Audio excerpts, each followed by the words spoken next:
Hello, everybody, and welcome to Hardly Heroes. How are you doing today, PotatoMcWhiskey? Well, I'm doing fantastic, and I am today's favorite player. Yes, you are. So, how are you doing? I'm good. I've been prepping this session for a while, and I'm pretty excited about it. This is too serious. I'm excited about it too. Yeah. We're going to have you playing a character named Zavar Ridge.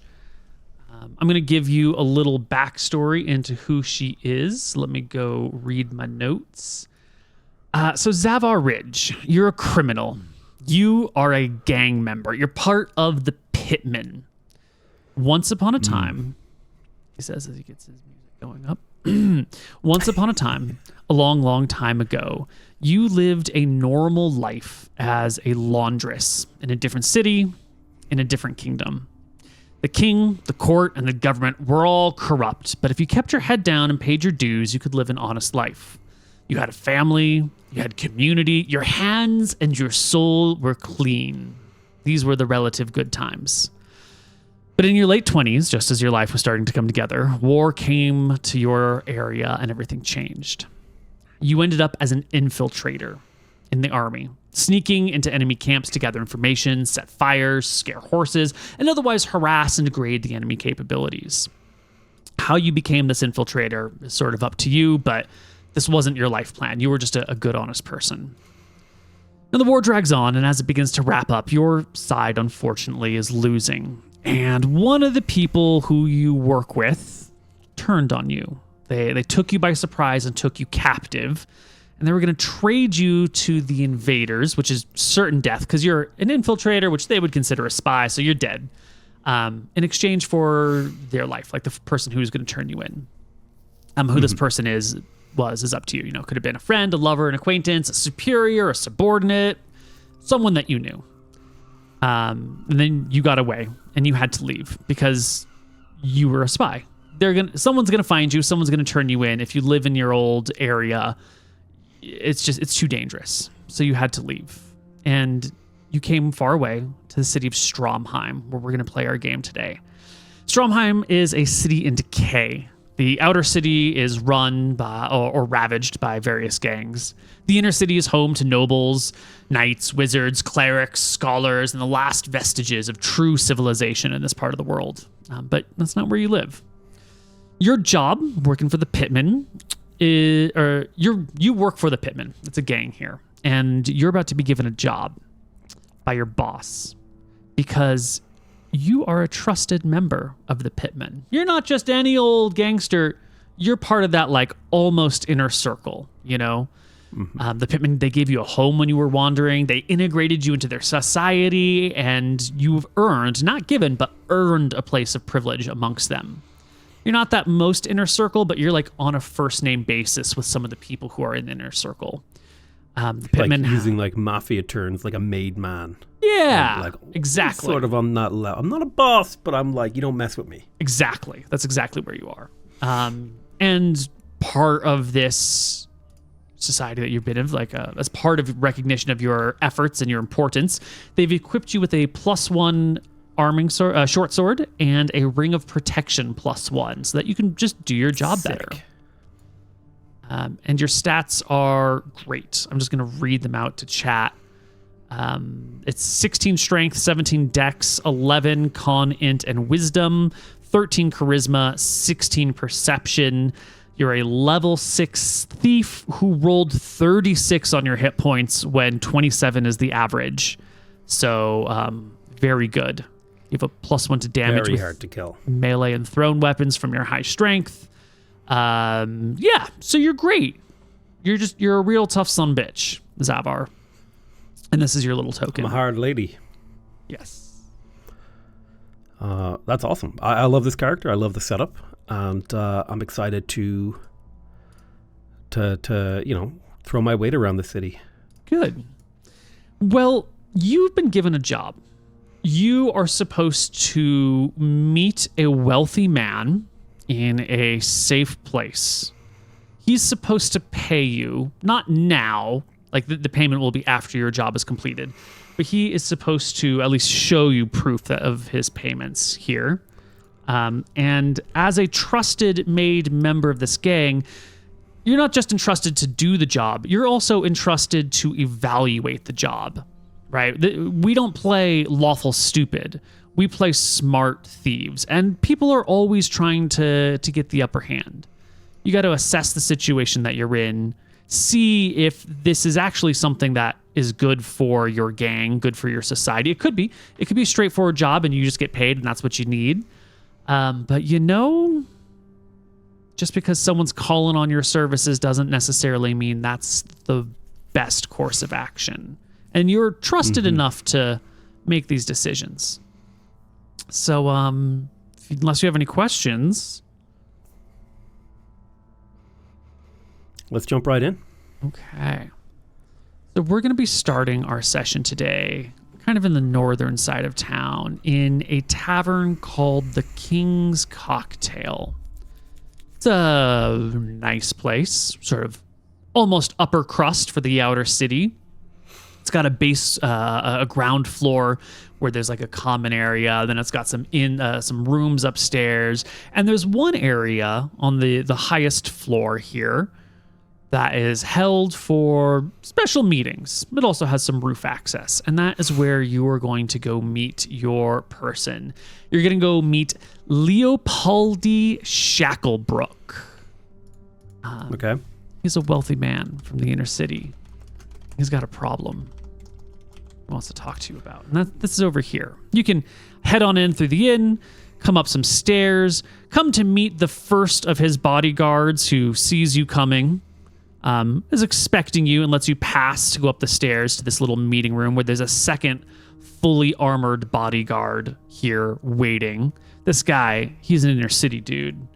He's not coming out here unless he's well armored and ready to protect himself. And he's showing off his two bodyguards, one at the bottom of the staircase, one in the same level. And the person in the same level will step outside and let you come up into the room. Where you can see Leopoldi Shacklebrook, an older guy. He's got to be in his 60s or 70s by now. White beard, black clothes, fancy rod with like a golden design on the top, sort of like two spirals coming together. And he's seated at this table, and he looks at you and says, "Zavar, you the one?" So I don't answer him for a moment because as I'm entering the joint, the first thing I'm thinking about is, have I heard of people being ambushed in this place before? This specific bar, this room, this area. There is crime everywhere.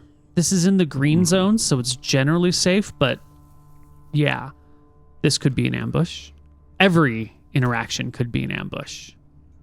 And when I'm passing the soldiers, I want to be sizing them up. I want to be like, can I see their faces? Yeah, they don't have visors down. When they look at me, like, when I size them up, what do I get from their face? Do I see them do they have a sort of the apprehensive look that they're up to something? Why don't you give me... that they're getting ready for me. Yeah, why don't you roll me charisma? And I'll roll theirs to see if what you can see out of them. 26 versus their... They have 9 natural charisma. Yeah, so you give them a look up and down, and they've got this, like, I don't trust you look going on. And I don't know what that means to you. Like, maybe I don't trust you is a good thing. Maybe that's showing their hand and being honest. Or maybe I don't trust you is the sign of, like, I'm about to get you. How do you interpret these people who are wearing, breastplates and a sword, but no shield? I think they lack respect. Yeah. I think they don't respect me enough. So I give them quite a hard look. I'm not threatening them or anything, but I'm trying to send the message that, like, I am above you. And I also want to size them up. Do I think I could take them? Not necessarily both, but do I think I could take one of them? Sort of a sizing up of them. Really, like, surviving on these streets, I live or die. Walking into rooms like this on whether or not I can get out if things go tits up, Yeah. Why don't you... Now, you are a 6th level rogue. You've got skills. Yeah. You've got, like, assassinate. You've got a bunch of other fun thief skills. Your initial interpretation is like, if they didn't have their armor and you wanted to, like, gank them in the streets, you could probably gank one of them fairly well. But they don't look like they grew up on the streets. They don't look like they have been, suffering from malnutrition. These look like, equestrian class people who were born and bred for combat. Someone who's probably like a very capable toe-to-toe fighter, but, they couldn't hide, they couldn't run, they don't got the sneaking skills. If it was just one-on-one in a closed room, and they had their weapon, and you had yours, and they had their armor, you would have to get lucky. So mentally, I'm stepping into a dangerous situation. Yeah. That's where I'm at mentally. I'm stepping into this room to meet this guy who I don't really know him, do I? You've never met him. You've been told to meet him. And I'm coming in here with no backup. 0 backup. So I'm flighty. Not flighty. I'm looking for exits. Is there a window I could hit to jump out? Yeah. So first off, there's the staircase that goes down, and then there's another down staircase. Like that's the normal way. The other way is this door right here that leads out onto the rooftop. And you've been to this area before. You probably scoped this place out yesterday before you came here. This is the only roof access that there is. So once you get onto the roof, like, you could hop off, you could climb down, but there's no other ways up or down. And then there's these 2 kind of crappy small windows right here. These have like little tiny wooden frames over them with some paper. So like you could break out these windows pretty easily, but they're not super thick, wide. It'd be a bit of a squeeze. Be a tight squeeze. Okay, so immediately the first thing that I'm thinking of, like if I'm getting out of this situation, it's grabbing this Leopoldi Shacklebrook, holding a knife to his throat, and telling his guards to back off. That's how I'm getting out of here if things go tits up. Nice. So I've, did my little, I'm a hard criminal face to them, sized them up. I see that I'm at a disadvantage. I've got an escape plan. And this is going through my head as I walk into the room and he says, "You must be Zavar."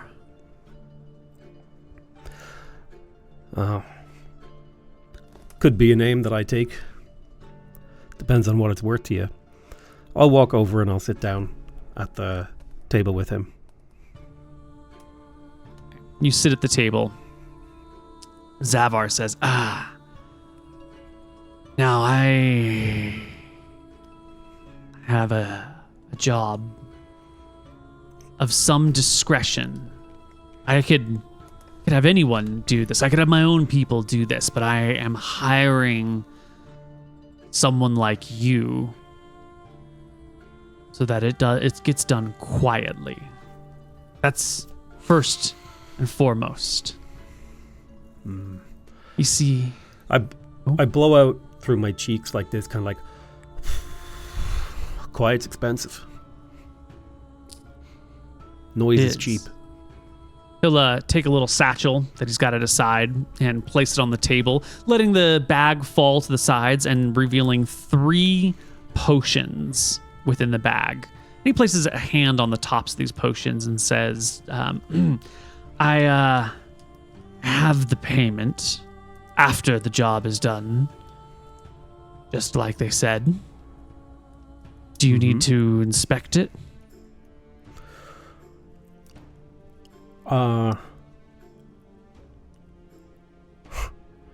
Well, I think it would be bad for you if it wasn't all there, so I'll take a peek. I take the bag. Yeah, you can slide it on over. The potions say on them, 2 of them say potion of healing. One of them says potion of sweet water. And the 2 that say healing have, one color and consistency, and the sweet water does have a different color and consistency. Yeah, I count I do a rough count of the bag. I'm not like, it's mostly just checking that he's not handing us a bag of coppers, right? Like, yeah. At the end of the day, the money will be counted, and if it's missing, we'll get it back. Right. Perfect. Perfect. So, are you ready to hear what I need of you? Well, I'm willing to hear what you have to say. It doesn't mean I work for you. My name is Leopoldi Shacklebrook. My son is Wilhelm Shacklebrook. He is... I let out a laugh and I say, the kid who got kidnapped. The man narrows his eyes. I see you're familiar. Taverns talk. Well, this is exactly why I've called you here. My family has been embarrassed. My son, who is to be ruling and reestablishing, has had his honor besmirched, and it must be fixed. He's a young man. He'll do great things when he matures.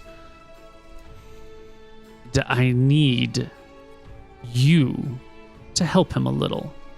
This wench, this harlot, this whore of a woman who seduced him, captured him, and ransomed him back needs to be brought to justice.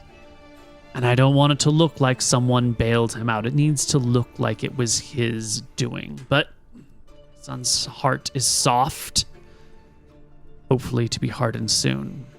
I need you to find this wench and bring her, dead or alive, to my son so that he can properly display his authority, respectability, his untarnishability, his authority in the town square. Woman in question is a thief named Lemon. As he's speaking, I'll reach into my pocket and I'll take out a tobacco pouch and I'll start rolling a cigarette.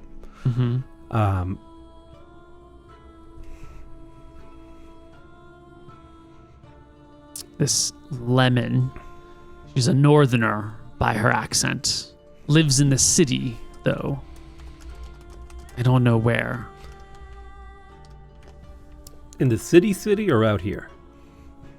Out here, of course. We'd never let a creature of that low culture inside. You'd let one of us clean up the mess that your son couldn't keep in his pants, though. The circle of life must continue. We all have our roles to play, and I appreciate your efforts. I'll put the cigarette in my mouth and I'll light it. I'll take a big ass drag. I'll blow it out. And I'll say, accents can be faked. Northerners not much to go on. She had some men with her. She ran it. She ran it? Well, she was able to seduce and ransom my son.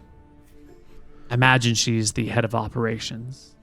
Regardless, she's the one that everyone saw with him. She's the one that needs correction. She's the heads that got to roll. Makes sense to me. But now you're telling me about henchmen and, thief skills. Who priced the job?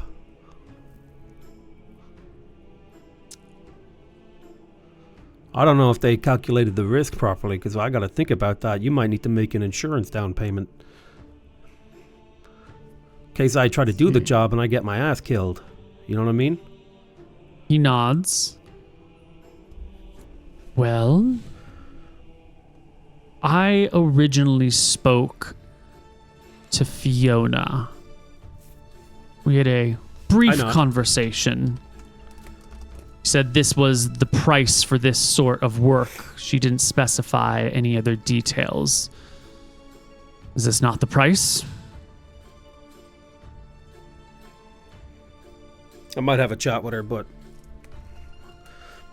we'll cross that bridge later.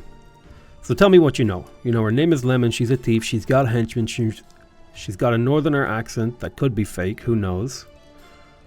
Mm-hmm. One of the men at the gates, the old city watch, they said they know her or have seen her before. The city watch on the south side? On the south side. Yes, on the way to Cauldron. All right. They said they've seen her come in and out of the gates a few times, that she's, they recognized a woman of that chest shelf in the region. I cough out a laugh of tobacco. Yeah, it's the only good thing they're good for watching. Leering at the ladies. They were once a respectable group. I remember those days. No such thing as a respectable copper. All I've ever known is them taking money and doing wrong. Well, these are the things I know. Is this good enough for you? Well, it's a start. I'll probably need to go to the Grimy Gremlin, have a chat with Barbara Ann, see if we can find out more about her. If she come and goes from the city, it's unlikely that this has been our first scam. You know, it's actually a myth that lightning doesn't strike twice. They often run the same scam over and over, at least very similar ones. I take my drag and I put my cigarette out on the table.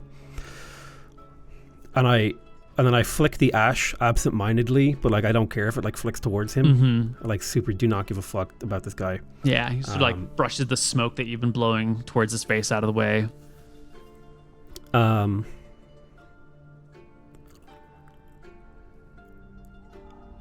I tell you what. Where can I find you? How do I get in touch? You can leave a note, a message with one of the guards at the inner city walls. Tell them... He pauses, trying to think of a good code word. If you've completed the task, tell them the red moon has risen. And if the task is not done yet, tell them that the red moon is rising. And that this is for... Mentally, Zavin is just thinking like, I'm just going to say like the juice has been squeezed. If a fucking loser with his red moon has risen. Jesus Christ. The guy thinks he's going to play. Uh-huh. I'll meet you here 2 days after you leave such a message. In this very room. Okay. I'll see what I can do in the meantime.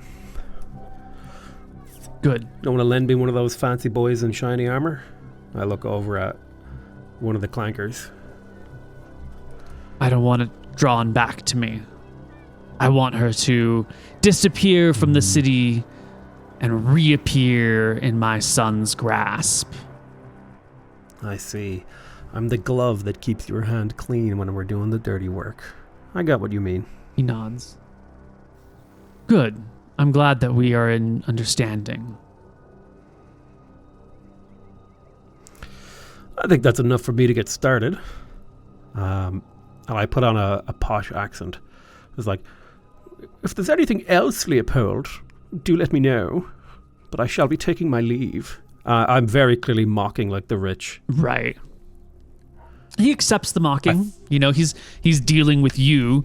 and he doesn't want to annoy the person who's supposed to be doing this important job. He kind of just lets out a wry smile and says, "Excellent." But I also know that I am like semi-untouchable, so I can fuck around. Mm-hmm. Yeah. But also I think it's funny, and I think he would think it's funny. Mm-hmm. Because I'm just like, I'm not thinking too far into it. Mm-hmm. Yeah. He enjoys it. He gives a bit of a chuckle. "Well, I will leave you to your work. You know how to get in touch with me. And, good hunting, Zavar." I might have some fun with this one. Where does your son hang out? And I give him a little wink before I leave. Cauldron. Oh, you shouldn't have told me that. I was just kidding. Sounds like he's an easy mark. He sort of narrows his eyes and your joking has headed in a direction that I am no longer finding funny, sort of. And I lift my hands up and I say, hey, if you're going to be a criminal, you got to have a sense of humor. Mm. Not all of us can live with a stick up our ass. And I give one of the soldiers like a little gentle nudge. Hey, what do you say? That was a good one. And I try to push past him to go outside. Yeah. Talk to you later, Leo. They let you pass. Whether you wanted to go down the stairs or jump off the roof, it's an easy thing for you to escape the city, escape the, oh my God, what do you call it? Building. The tower, or the building, or the room. I head off and I'm walking through the city, and as I'm walking, I'm rolling another cigarette because I'd like to smoke when I'm thinking. Helps me think. First couple things I'm thinking is like, fucking nobles, man. You know, highborn cat keep their, things in their trousers. They're always getting into trouble. They like to pretend they're clean, but the second they got to get their hands dirty, they call on us. Thinking, it's like, Lemon, have I heard that name before? I think maybe I've heard it. And I'm kind of making my way through the streets towards the grimy gremlin to talk to Barbara Ann. Because I know she is information broker. She knows, she works with us. She's a pitman. I wouldn't call her a pitman agent, but she's pitman adjacent. She's, if we're a tech company, she's a contractor, right? She's a part of the greater organization, but she doesn't only work for us. I'm walking through the streets and I'm thinking out things, and I just start making my way to the grimy gremlin as I'm thinking over the job. I'm evaluating things. It sounds more dangerous than what I had heard initially. I'm wondering if it is a job that we want to take. I also, my instincts are telling me, should I do some background research on this Leopoldi guy? What about his son, Wilhelm? Are these even guys that we want to be in a position of power in the inner city? The pitmen, have they ever taken moves against the pitmen? But then I'm also thinking, having one of these guys, in our back pocket, owing us something, having information that they don't want to get out there, makes it dangerous for me, but also gives me power over them. So I'm thinking all these things as I'm walking through the streets, and I'm trying to evaluate how I want to play it. It's a nice stroll through the city on sort of a dismal spring day. Overcast, a little rainy, just a little chill in the air. The outer city where you are right now is known to sort of be crime-ridden. Normally people walk around with short sleeves and short shirts or short skirts or something so that you can see that they're not wearing weapons or armor. If anyone's walking around with really loose clothing or openly carrying any sort of weapon, they're sort of marking themselves as a player in this grand game, which makes people give them a little bit more space. But also, if you're carrying around like this, you might have some money on you. It kind of makes you a mark, but it also makes you stand out a little.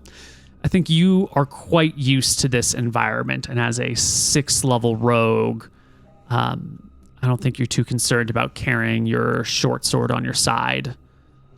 If a couple of little gangsters jump you in the streets, they're gonna die. So I think 100%. you're very comfortable openly carrying. Yes. Yeah. You can make your way through the city and eventually end up at the Grimy Gremlin, which is a private tavern. It's invite only. Its location even is invite only.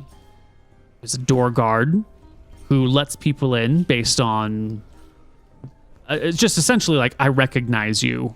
Everything runs on sort of like reputation and personal recognition. And you're a well-known figure here. The Grimy Gremlin, small little, literally underground tavern where there's like a staircase that comes down, and then there's a bar that runs along the long side wall, and like 5 tables and a couple of back rooms. The lighting here is dim. There's like an oil lantern that hangs in this above on the mid ceiling, spreading dim light. Fiona, the woman that Lord Shacklebrook had just mentioned, she's usually the bartender here. If he's talked to her, maybe he got here, maybe he sent a message and she went to talk to him. It's uncertain how he met Fiona, but she tends to work at the Grimy Gremlin. Not all the time, but most of the time. And you can come on down into this dimly lit, sort of smoky, hazy atmosphere. There's Fiona standing behind the bar. She's got like a bandolier across her chest with various knives and daggers in it, weapons at her side, a loaded heavy crossbow sitting behind her at the bar. She gives you the wave of hello, friend. So similar to the other room, I kind of take my time to case the place, figure out where the exits are. Trying to remember, okay, that door over there goes that way. I look around the table, see if there's any faces I recognize. In particular, I'm looking for people who might cause trouble, people who maybe I've had bad dealings with in the past. This is a rough and ugly map. This is the down staircase that you come through. This is the main entrance. Most people would think it's the only entrance, but as a pitman, this is your stomping ground. You know that back here behind the bar is like a storage room, and there's a secret door in the storage room that leads into some tunnels, which is an extensive network where you can sort of get around and pop out in different places if you need to. Yeah. There's also like little hidey holes and safe rooms and secret places that you could just hide yourself if you needed to through this network. And this is a private meeting room up here if you just need to have like a quick chat. Awesome. So I take point. I notice all the exits. I count the number of people in the room. Subconsciously, I'm thinking about, what's the energy in the room? Are people rowdy? Are people chill? What's going on? Yeah. The atmosphere in here is like low, I don't want to say low energy, but sort of like a smoldering, quiet intensity. It's like professionals are here to conduct business and think about things. This isn't where it's not particularly a rowdy place. This is a place of respectful business and good but expensive drinks. Yeah. So before I head over to Fiona, the last thing I do is I try to take note. Is there any faces I recognize? Anyone who I should notice is talking to someone I should notice who's talking to someone? You know what I mean? Like, is there someone I'm a rival with who's chatting to someone I've worked for? Maybe he's moving in on my jobs, so and so on. Yeah. Well, the first thing that you notice is Sparky. He's a dwarf. He's a fellow pitman. He is your poison dealer. He's the guy who acquires and grows and raises and harvests all of the poisons that your people might use. And he also will sell to other people who are allowed in this tavern. He's a fellow pitman. You can make eye contact and he gives you the what's up.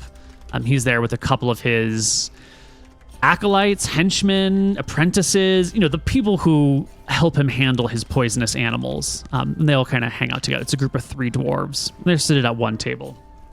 The table closest to the door has Barbara Ann at it, and she's currently talking to someone else. She is an older woman. She's got like wrinkles, deep set things, kind of grayish hair that comes down over her face. She often like pulls a hood up over it. Her hands have this like really soft, almost over moisturized granny feeling to them.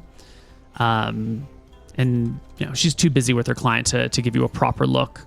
And then there's another table with 2 people at it that you don't really recognize. They're both kind of tall. One of them's thick. The other's got like bulging eyes. They're 2 new folks that have arrived. Yeah, I filed that away in my head as like, go chat to Fiona, ask about those 2 guys if she doesn't know much while Barbara's busy. See if I can, think about if I want to go talk to them, figure out what they're about. I don't like the idea of there being people around that I don't know in an area that I'm familiar with. Makes me nervous. Yeah. 'Cause I don't know what they're about. Yeah. The person speaking to Barbara Ann also, you don't recognize them. It's a woman, sort of a youngish woman, like maybe a little. It's odd that she would be here. You don't get many like 17, 18-year-olds in this area. But whoever this chick is, she's having a very serious conversation with Barbara Ann. The immediate thought in my mind is like, could this be the girl? And as I'm making my way over to Fiona, can I like try to just get a little eavesdrop of what they're talking about and see if I can hear her accent? Absolutely. You can pause at the table, pause by the door. You can find a nice spot. Give me that eavesdrop check. Yeah, here you go, right? Eavesdrop, boom. Excellent. That was a 26. Yeah, and you were not that far away from them at all. You can absolutely overhear sections of the conversation. This young woman, it seems like she's asking Barbara Ann for information about her brother who's gone missing. And Barbara Ann is currently, quoting her some pricing options, sort of like, well, how much information do you want? I can find this out for you, and if, the more detail, the higher the cost. If you're just looking for a dead or alive assessment, I might be able to find that for 50 pieces of gold. If you want to know they're alive and you want to know where they are, a little more expensive. Information's hard to come by, and I have to pay for it most of the time. And the young woman's like... Go ahead. What's her accent like, the young woman? She's a city folk. She's definitely from Stromheim. She sounds like all the other people here. She's not a northerner, though. No. She sounds like she was raised in these streets. And she's saying... Perfect. Her response to Barbara Ann is something along the lines of like, well, I have taken out a loan from Grom. And if I need to take out more, I'll take out more. But I have to find my brother no matter what. Barbara Ann's like, oh, well then... Let's get some details on him, and I'll start looking. And by now, you can, make it over to Fiona, the tavern. Yeah. I'm mentally filing for myself. Do I know who Grom is? He's a bartender at a different tavern run by the Pitman. It's called Rusty's Hook. It's over here. And the Rusty's Hook is like the public bar. This is where you make it like a really big presentation, like this is where all the cool gangsters hang out, and you get all the people who like want to be who want to become criminals sort of gather at this place, and it makes it really easy to find like randoms to do work for you or to like recruit the next generation of good thieves. Gotcha. And also, yeah. We call them ne'er-do-wells, the sort of people who want to be criminals but aren't quite there yet.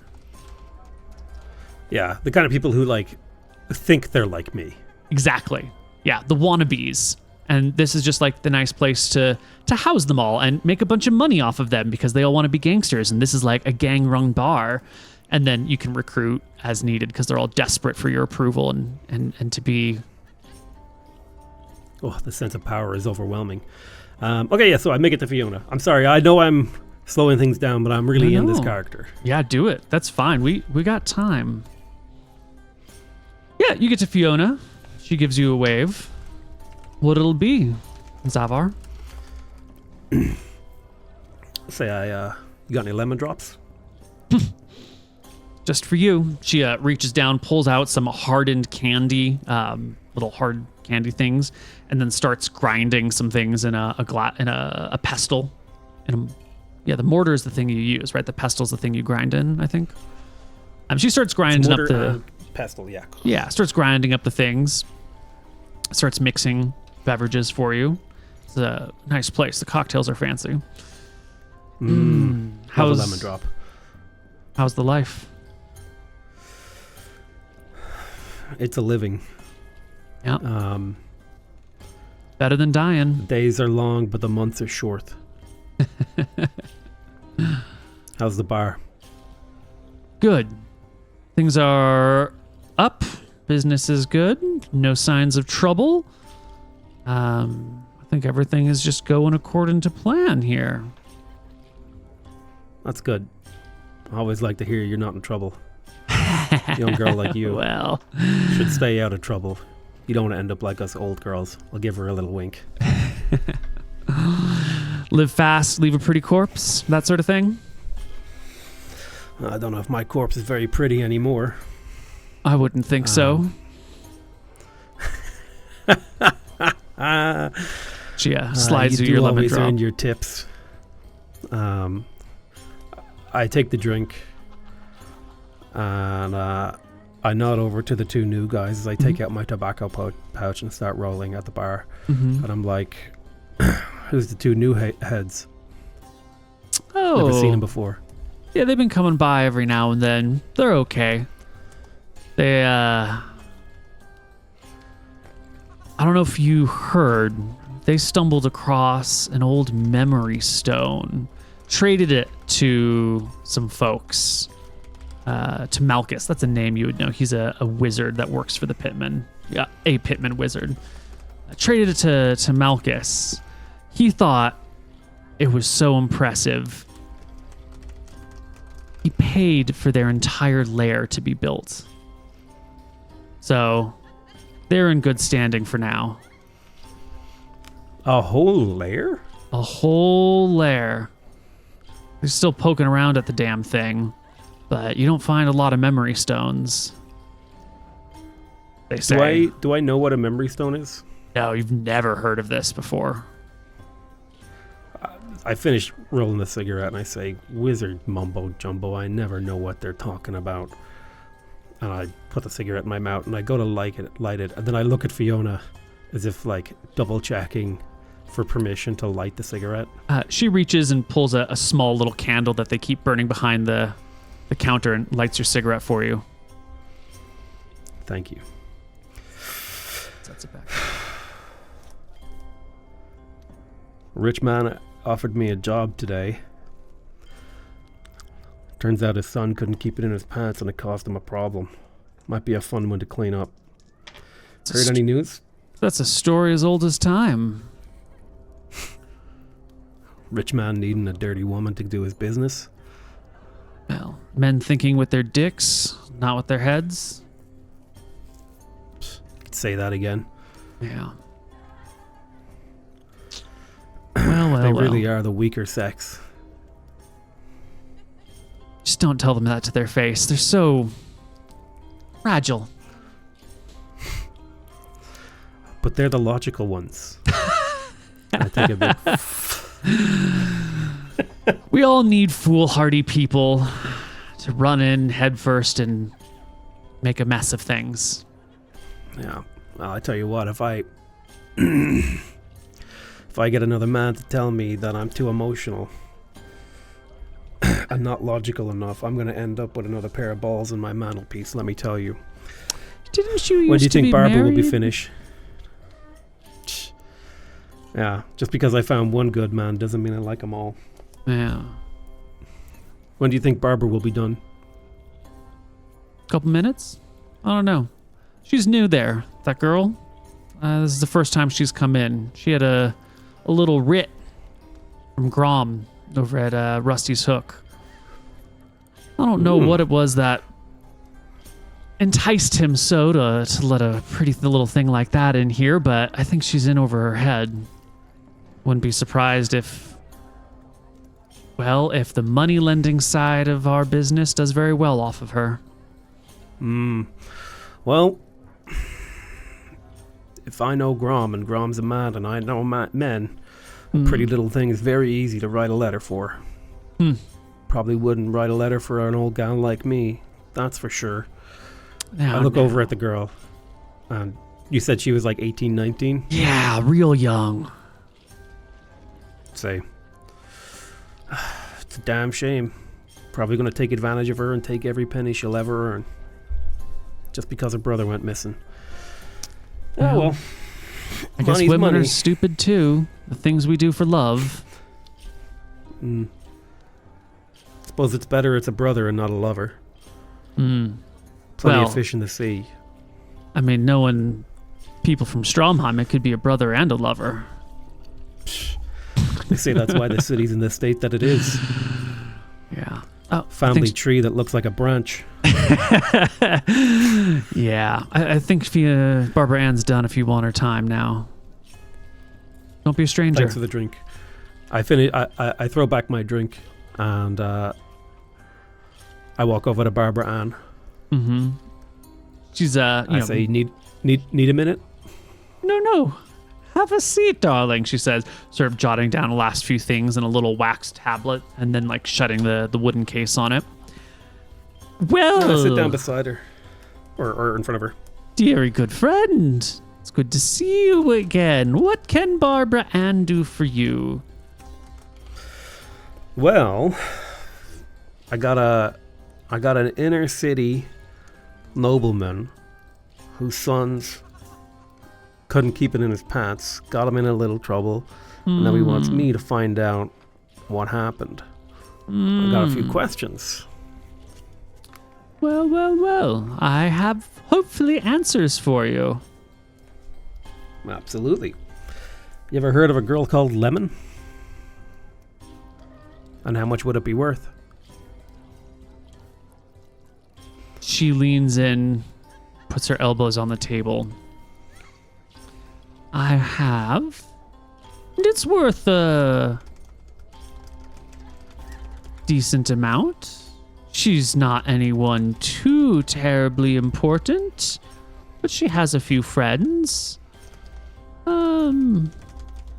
Is this personal or is this company business? Before I give any more This answers. is a professional interest. Nods. Well, if that's the case, I do know her. And I can tell you where she usually can be found, where she sleeps, but not where she spends her days.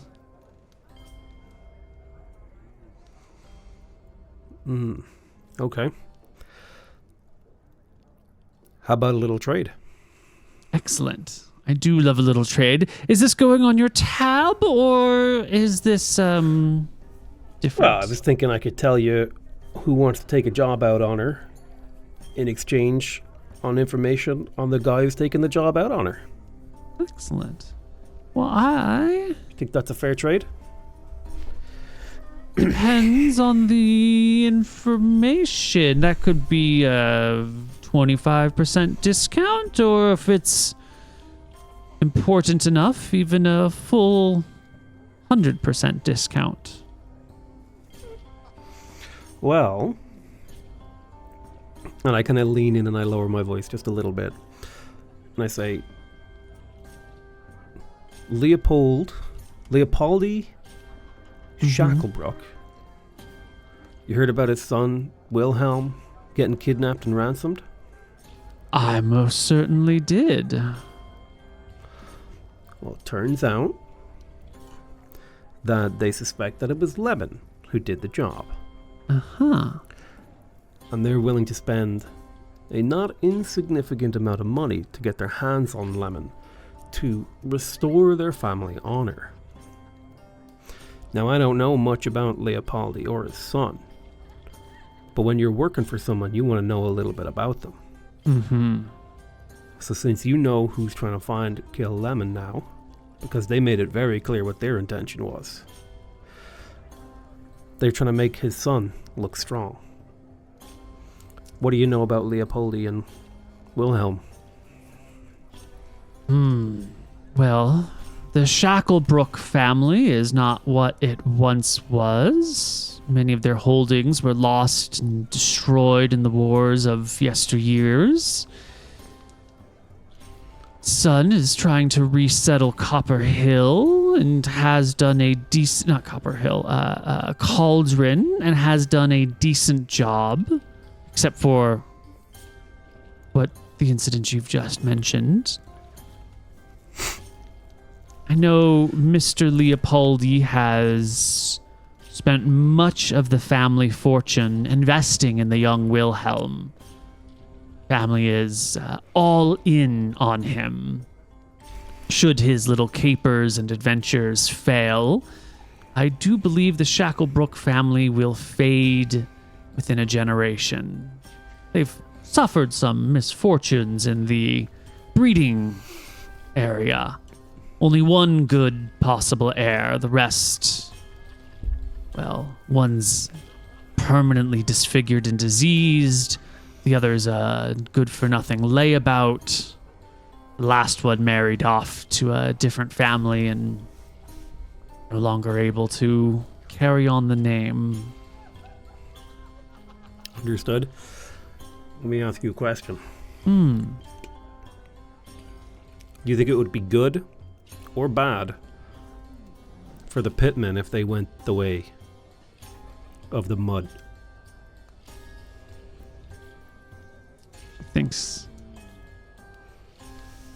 I think a desperate and needy family who is on the ropes has potential usage one way or another. They may not bear fruit today, but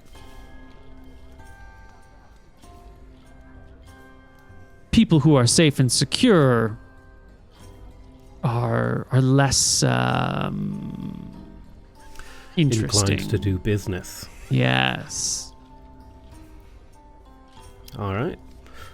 Thank you for the information. Mm-hmm. So I think for that I can give you a 25% discount on Lemon. She's a pretty little thing from the north. I think she used to be a street walker, but was brought down here by some other gang members, some new folks, she says in a low voice. Trying to keep your business private. One of them, fancy man, who wants her to dress up in nice clothing and go out to bars and have a good time. Kept as I don't know what you would say. Bit of entertainment. She works with these folks. They live not too far from here, and they can often be found at Rusty's Hook, even. There are, I think 5 of these people she keeps company with. For a while, though, she was, I believe, running the entire gang. When the others had been taken captive or fled the city, she stayed behind, kept an eye on the lair that was being built, had access to all the finances.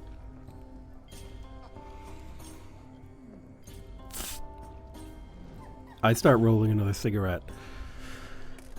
So she's a streetwalker, brought in for entertainment, dressed up as a nice lady who somehow found herself at the head of a small gang.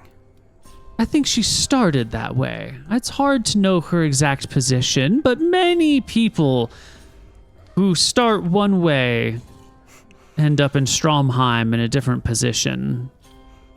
I let out a don't I know it. Told you I was a laundress before, didn't I? Yes, I do. Finish rolling my cigarettes. Yeah. Big dragon. Well, she may be like you then, starting one way and ending up another. I've never heard about her fighting anyone. I don't know if that means she's cunning enough to get other people to do her work for her, or if she is incapable in combat. I have no idea. But you could probably find her almost any given day or any given evening in Rusty's Hook, maybe 1 out of 3. Rest of the time back at her estate, her house, on the west side, near the abandoned territory, or gallivanting about on shopping sprees and living up the good life.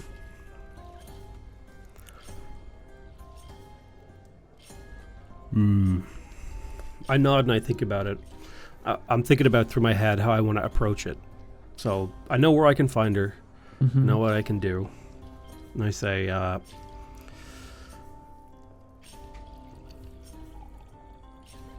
much is it for this information with the discount?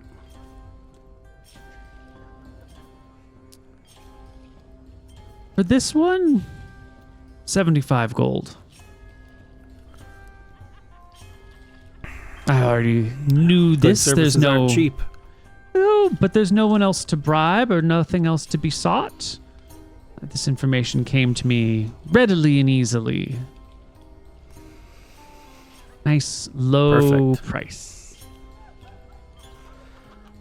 I'll see if I can get you some more money, and maybe I'll do this job and pay you back in full, clear the tab once and for all, eh? Good. I chip away at it. Well, thanks, Barbara. You got any extra tips? What is freebies? What is it that you're doing so I can know better what to advise? Well, and I think here, because Barbara is someone I work with, but I don't consider her like a close friend. Right. So I'm considering what I should tell her. I've already given her a decent amount of information telling her that I've been basically given a job to kill Lemon, effectively. Right?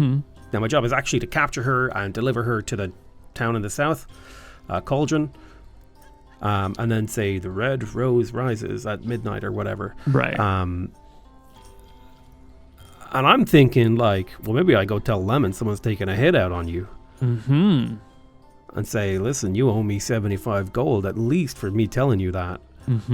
Or else I'm going to snatch you up and take you there. And even if I don't take you now, I'm going to get 10 of my boys to come around to where you hang out, and we're going to get you. So you best pay up. Or you have to become one of my little runners at the Pitman, and now you work for me. Depends on how much value I think she has as a person. So this is what's going through my head. I'm thinking about how I want to play it. Do I just want to do the job, get the money? I don't care about this Lemon girl. You know. Right. I'm thinking it through. What are my options? Yeah, whose favor do you want to have? Do you want this like dying older family from the inner city? Or do you want this up and coming gang? You know, who do you think is going to be better for you and your gang in the long run? What connections are useful? That's exactly what I'm thinking. And I'm also thinking, like, what's going to make the Pitmen look better? Because, like, I don't, like, me as a player right now, do the Pitmen like having access to the inner city? Is that something that's valuable to them? Absolutely. You're one of the, you obviously think that you're the best gang in the city. You're not at one of the gates. You kind of got the entire west side of the city to yourself. It's a small side. A lot of it's in ruins. And your operations are, you know, you're heavily invested in local resources and architecture like the Rusty's Hook, but also in performing difficult jobs for pricey clients inside and outside of the city. Like the Copperheads are a dirty ass street gang who are just like robbing people left and right and breaking into houses. Like they're sort of like a lower, they're like, you know, shitty little gangs. We're professional criminals. You are professional criminals. So any access to that inner city, like it can open up avenues for intelligence or movement. All the good wealth and resources are in the inner city. And the guards that lock it down tight. It's also where the only real spellcasters, except for, you know, maybe a couple of hidden people out here, are. So it's real buttoned up. It's real hard to get to. So the inner city has value to your organization specifically. Okay. This is sort of like the background information that's going to help me make my decision. Yeah. As I'm thinking through it, like Zavar, you know, the cogs are turning, thinking, well, like it's not a very good noble family. But Lemon, as far as I know, Lemon's only pulled one job. It was a okay job against a dying noble family, but I'm also thinking, she got a ransom for that boy, which means she might have some extra money on her that I could take if I go get her. Mm-hmm. You know what I mean? Maybe I could bring a few boys with me. We go take them on. Mm-hmm. Do I meet her at Rusty's Hook? See if I could get her there. How do I want to take it on? The cogs are turning. Like, how do I want to get her? What am I going to do with her once I have her? Do I bother even talking to her, getting her story? From a player perspective, I'm thinking, like, do I want to even engage with her? Like, is she going to be as sympathetic to my character and make me want to not turn her over? Right. How much influence is this worth? Will I get even deeper into the inner circle? I'm thinking about all these things. I imagine Barbara Ann is seeing me thinking as I'm like dragging on my cigarette, and I'm like, well, I'm thinking I'm going to bring that girl to where that nobleman wants me to take her, and she's going to end up with her head on a pike. Probably. Can't imagine the Shacklebrooks would... Well, they might keep her prisoner and show her off. The dungeons are a useful tool. You can always kill someone later. You can't ever bring someone back to life, though. But one day. Someday. Well, I have heard rumors about those. Well, they're not exactly coming back to life, but the Walking Dead. Yes. Quite a problem in the northern lands. World's going crazy out there.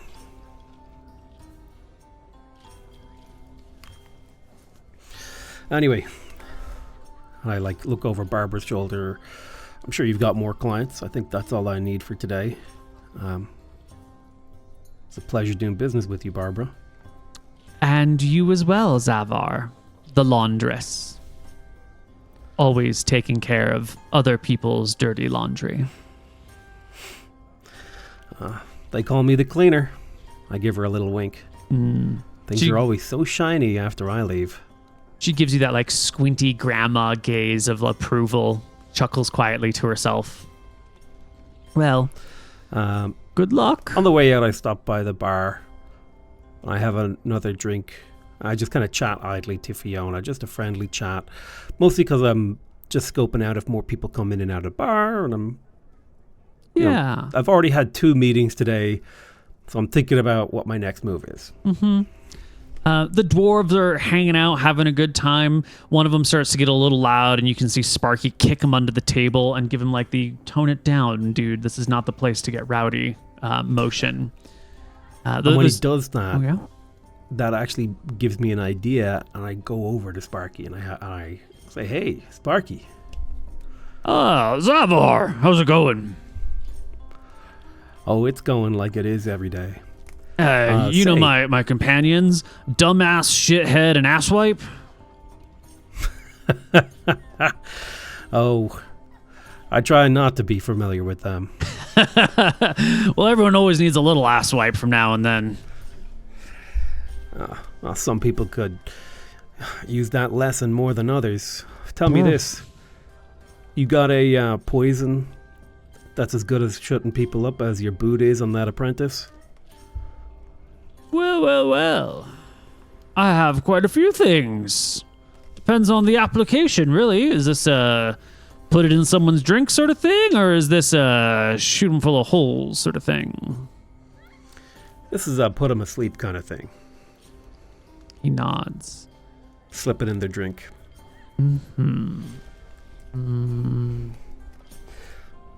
Just need a dose strong enough to put the rope on. I'm just checking here.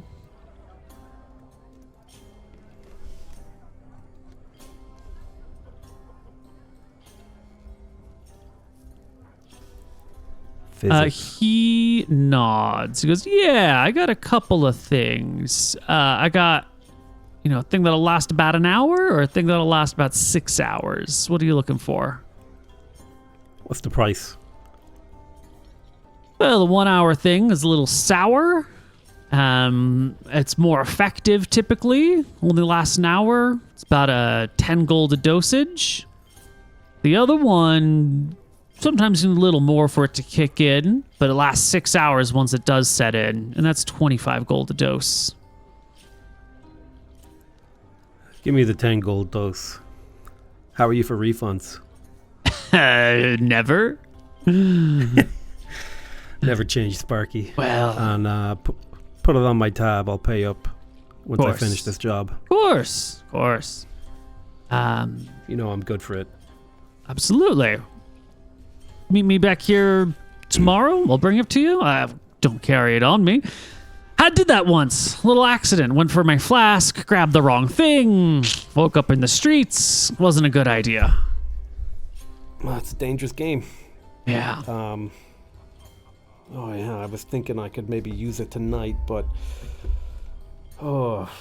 If you need it, he kind of kicks the cheeks. guy who was talking. I can send a runner for it. Hey, shitface. Why don't you go get some mandrake root? 2 cubic inches, about an ounce.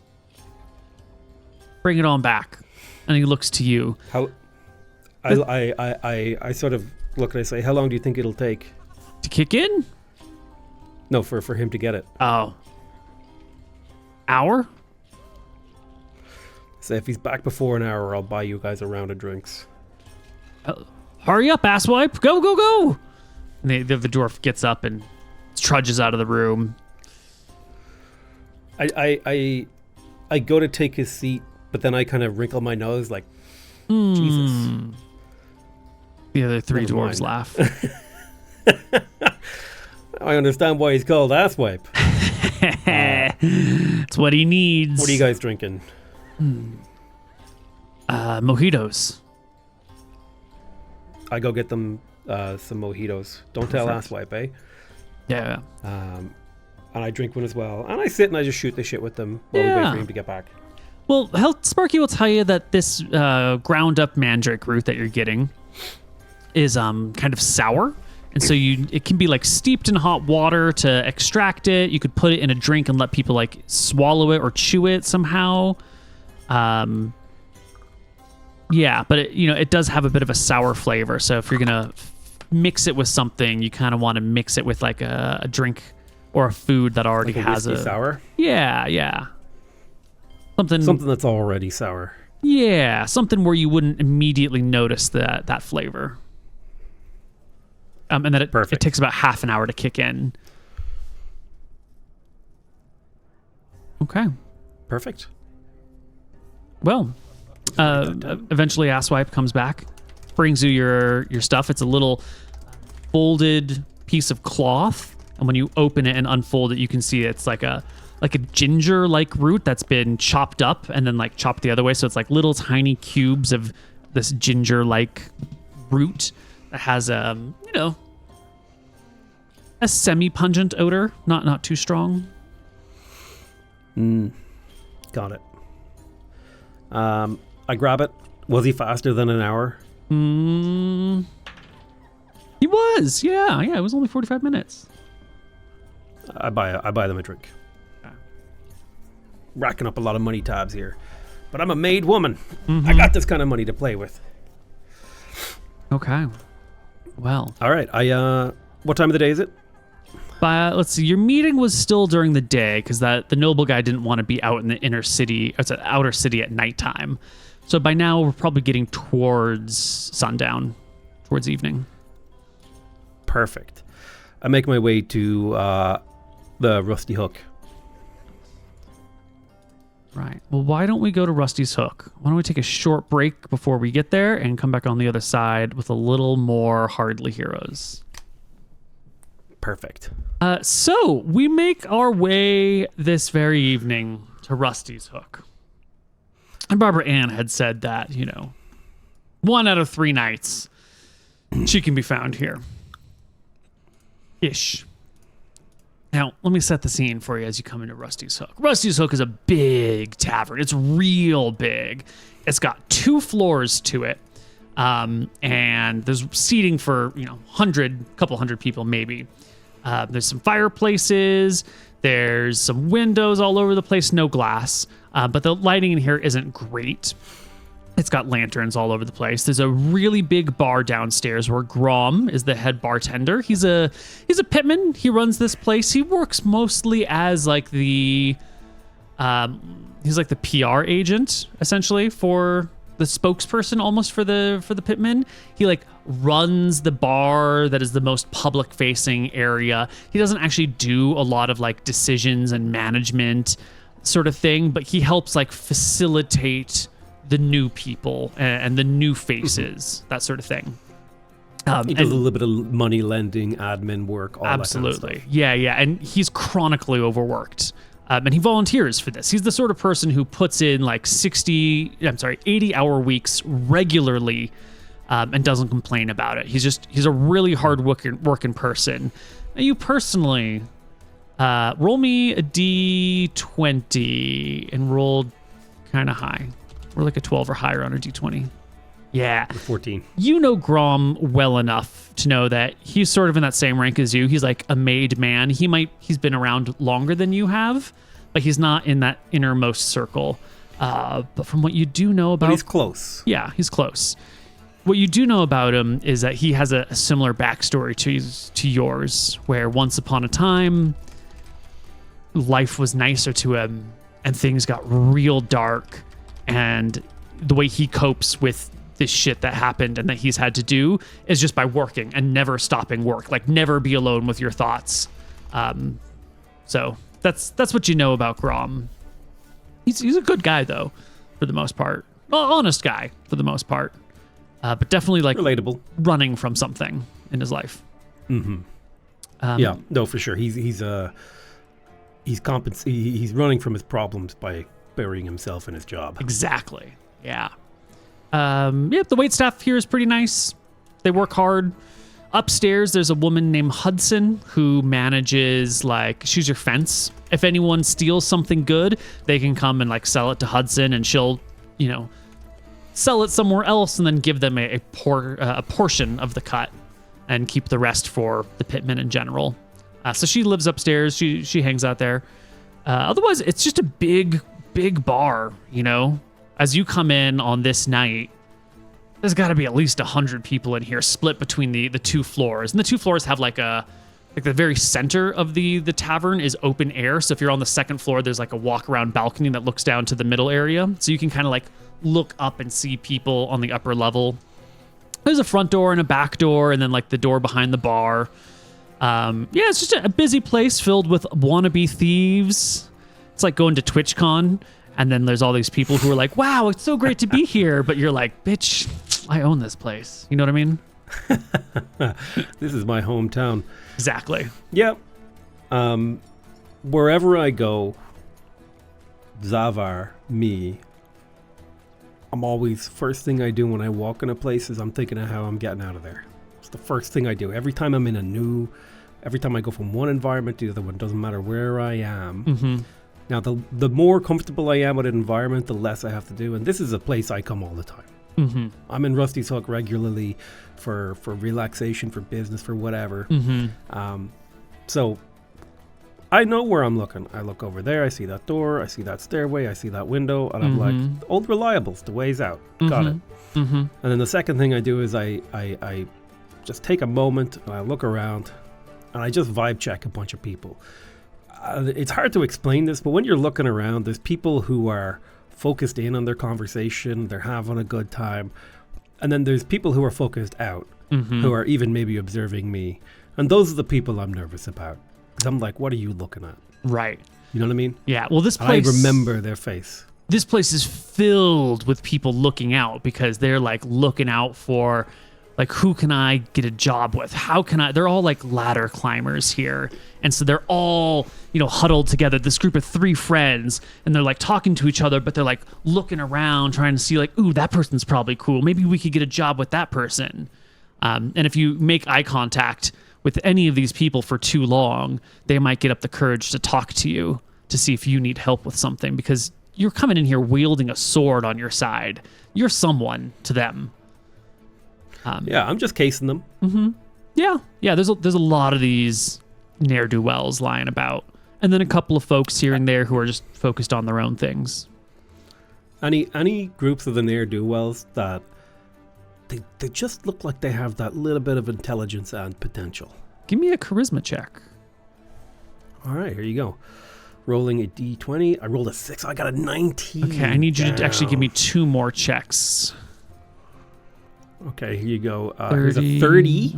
And the last one. Here's a 24. Okay. Right. So there are 3 groups that look like they might have potential. With the 19, the 30, and the 24. The first group, you get the vibe that these people are like just waiting. They've got that like brimming with energy, like I just can't wait to manage something and manifest some sort of job, right? So that's one of your checks.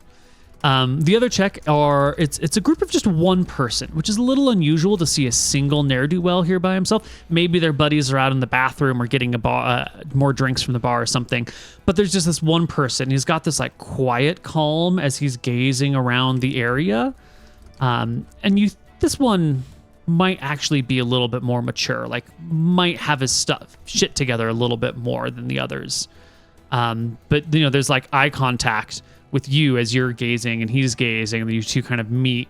But rather than like make some big facial expression or start to get up, he just sort of holds your gaze for a moment, and then gives you like the slightest down nod of the head, and then keeps gazing around the room.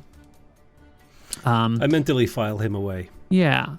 And the last group that you clock is a real mixed group. It's got a human, a dwarf, a halfling, and a gnome. And there's not a lot of gnomes in Stromheim. There's basically none. Seeing a gnome somewhere is kind of a rare sight these days. And the 4 of them are all seated at the same table. A dwarf, a halfling, and a gnome? Crazy combination. Something about it I kind of like, though. Yeah. It's chaotic. Those are the 3 groups you clock. I mentally file those away, and I'm going to go and have a chat with Grob, if I can, if the bar is not too busy. Yeah, the bar is always busy, but and Grom's running around back and forth, but he knows you, and so it takes a moment for him to hurry up and slam some people their drinks, then scurries over to you real quickly. Zavar, how's it going? It's going well, Grom. A beer when you're ready. Of course. In your ear. He starts pouring one immediately from one of the many casks lining the bar. Busy night? Every night's busy. Days are long and the months are short. You know a girl called Lemon? Yeah. Girl's the right word. Was she young? Well, yeah. It's just girl implies a certain amount of innocence, and whew. All right, calm down, Grom. I already saw that young fair maiden you sent over to the Gremlin earlier. Oh, man. I hope you're not planning on making her pay. She is desperate for her brother. In the way that I'm thinking of thinking of making her pay.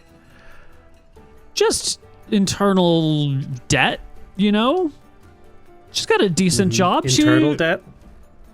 She makes she's a what do you call it? A maid for one of the houses in the inner city. I figure she gets in deep enough with some money, might be a good information source later on. Okay. Yeah. Just remember, we already had one guy get in trouble for not keeping it in his pants. Is Lemon here tonight? Have you seen her? He rolls. I need to have a chat with her. Oh, he rolls a D3 and comes up 1 and nods. Jesus. Yeah, he nods and says, second floor, near the staircase. She'll be with, I think I saw Sierra come in with her earlier. He's fancy dude, red cape, blonde hair. He styles himself like a bard of some sort, but don't ask him to sing. Mm-hmm. Do me a favor. Yeah? And I reach out a hand with a couple of coins. And I take his hand and I say, "This is a tip if you make me a whiskey sour later." I can do that. And in the hand is a couple of coins plus the mandrake poison. Got it. Yeah. He gives you like an all-knowing nod. He says, "Is this for Lemon or for Sierra?" Oh, this is for Lemon. It's just a night potion. Gotcha. I think it'd be irresponsible for me not to tell you that Lemon's got some friends who are surprisingly stable. You know what I mean? They got some staying power. Only one of them's with her tonight, but just, you might cause some trouble down the line if you go through with this. Yeah, only if I order the whiskey sour. Don't you worry about it. Of course. And, I'm sure it's nothing that you can't handle yourself, but she's got some friends. Oh, yeah, I know. Right now, I just want to talk to her. Gotcha. Depends on what she says. Between you and me, could be worth a lot for the gang. Well, in that case, I believe they're all fair game. I don't think they're protected at all, so good hunting. Yeah, I'm kind of using the loudness of the bar, and I say, "Go do your drinks," and I take my beer. Yeah, and I go over to the guy who's sitting alone. Ah, right. And I sit beside him. He looks up at you. And I say, "Is this seat taken?" It's open. Have a seat. And instead of like looking at you when you sit down, he just kind of like turns so your side is to his side, and continues to watch the tavern around and goes, "Is there anything I can help you with, ma'am? I'm always looking for new and interesting ways to make money."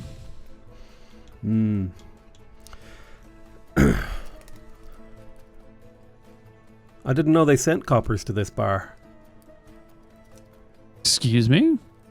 You calling me a copperhead or a constable? Either way, I'm kind of offended. You're giving off the vibe of a constable with the way you're sitting here. I see. I take a sip of my beer. How do you make your money? What's your name? My name is Bodkin, after the arrow. My mother was an archer in the City Watch. So that's why when you say I'm a copper, I'm a little offended, because the City Watch didn't treat her so well, Times got hard. Mm-hmm. She got canned. Didn't end up so well for Mom.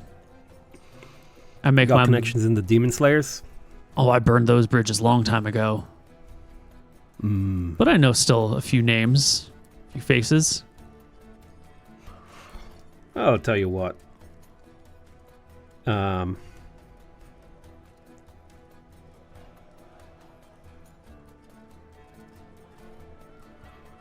might have use for a guy like you. What's your weapon of choice? Well, honestly, I prefer a club. Anything can be a club, Just a heavy thing. Find it on the ground anywhere. Makes you look unarmed all the time. But in reality, if you can just wield an improvised tool well, I like to go unsuspecting. All right.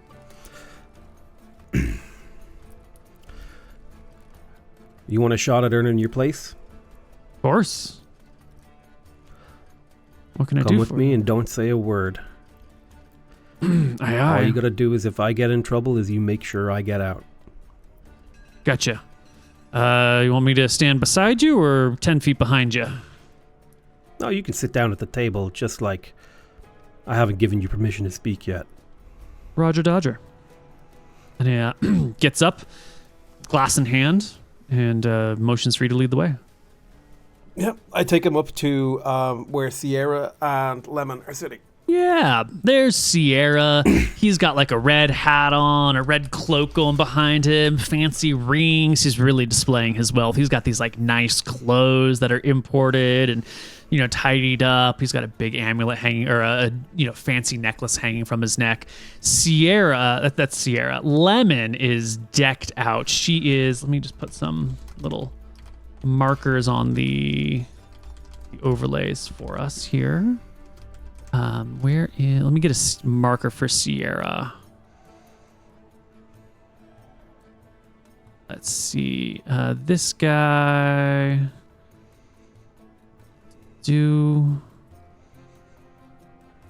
This can be Sierra. And we already have a marker for Lemon. This is her. I'll get rid of her HP for you, though. Well, we can leave her HP bar. Yeah.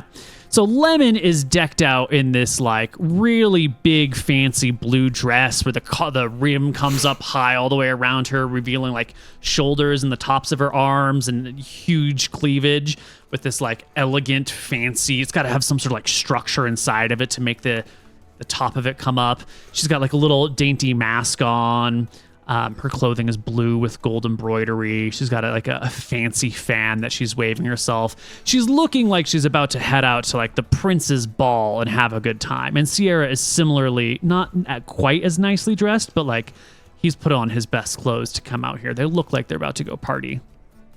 And they're just kind of sitting down. It up. Yeah, they're sitting at a table facing each other. Having one of those. Looks like a date, does it? It looks like a date. Totally. Do I know Sierra? Do I have a history with Sierra? No. You don't. There's a lot of people that come in and out of here. Yeah. Is Sierra a pitman? Definitely not. You would know if he was... You would at least know his face if he was a connected or protected person. Yeah, I approach the table and I say, my oh my, 2 best-dressed people in the bar. Best dressed, pleasure to meet you guys. Most intelligent, and most lethal. If you think that you can rob us and get away with it, I'll have you know, we're the Wet Bandits.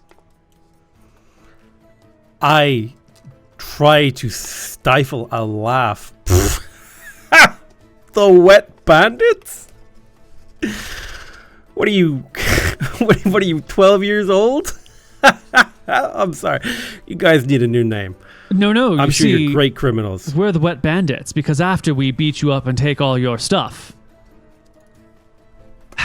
he drops it. I can't even defend this name. My friends came up with it, and I've been trying to embrace it. They piss on people after we rob them, and honestly, I just haven't been able to find it. We used to go by Steel Team 6, but 2 of our friends died, so Steel Team 4 just doesn't have the same name. Lemon darling, what do you think a good name for 4 intrepid, excellent, beautiful thieves who can take over the world if they wanted to would be? You need to work on the name. Yes, we do need to work on the name, at least until we get 2 new crew members. Are you looking to join? Is that why you've approached us? Has our reputation exceeded us? I pat Bodkin on the arm and I say, well, this is Club, my newest recruit. I'm training him up. Now, he doesn't have permission to speak yet. Club, can you nod for the good people? Club nods a couple times. Club's my new apprentice. And just so happens there's 2 of us. But I'm not joining the Wet Bandits. I turn to Lemon and I say, are you in the Wet Bandits? She kind of fans herself a little bit and then puts the fan in front of her face so you can't see her talk. And she says, well, don't you know? I'm their lead mascot. Their mizzen mast. I'm the thing that keeps the pillars of the Wet Bandits up. I shudder to think what muse would keep the Wet Bandits in business, but it seems, Lemon, that you've outdone yourself on your dress. Why, thank you. Where's a young girl like you get the money to afford that? And I kind of put my elbow on the table and I lean in. I heard you pulled off a very good job. Could use someone like you in the pitman. Sierra leans in closely.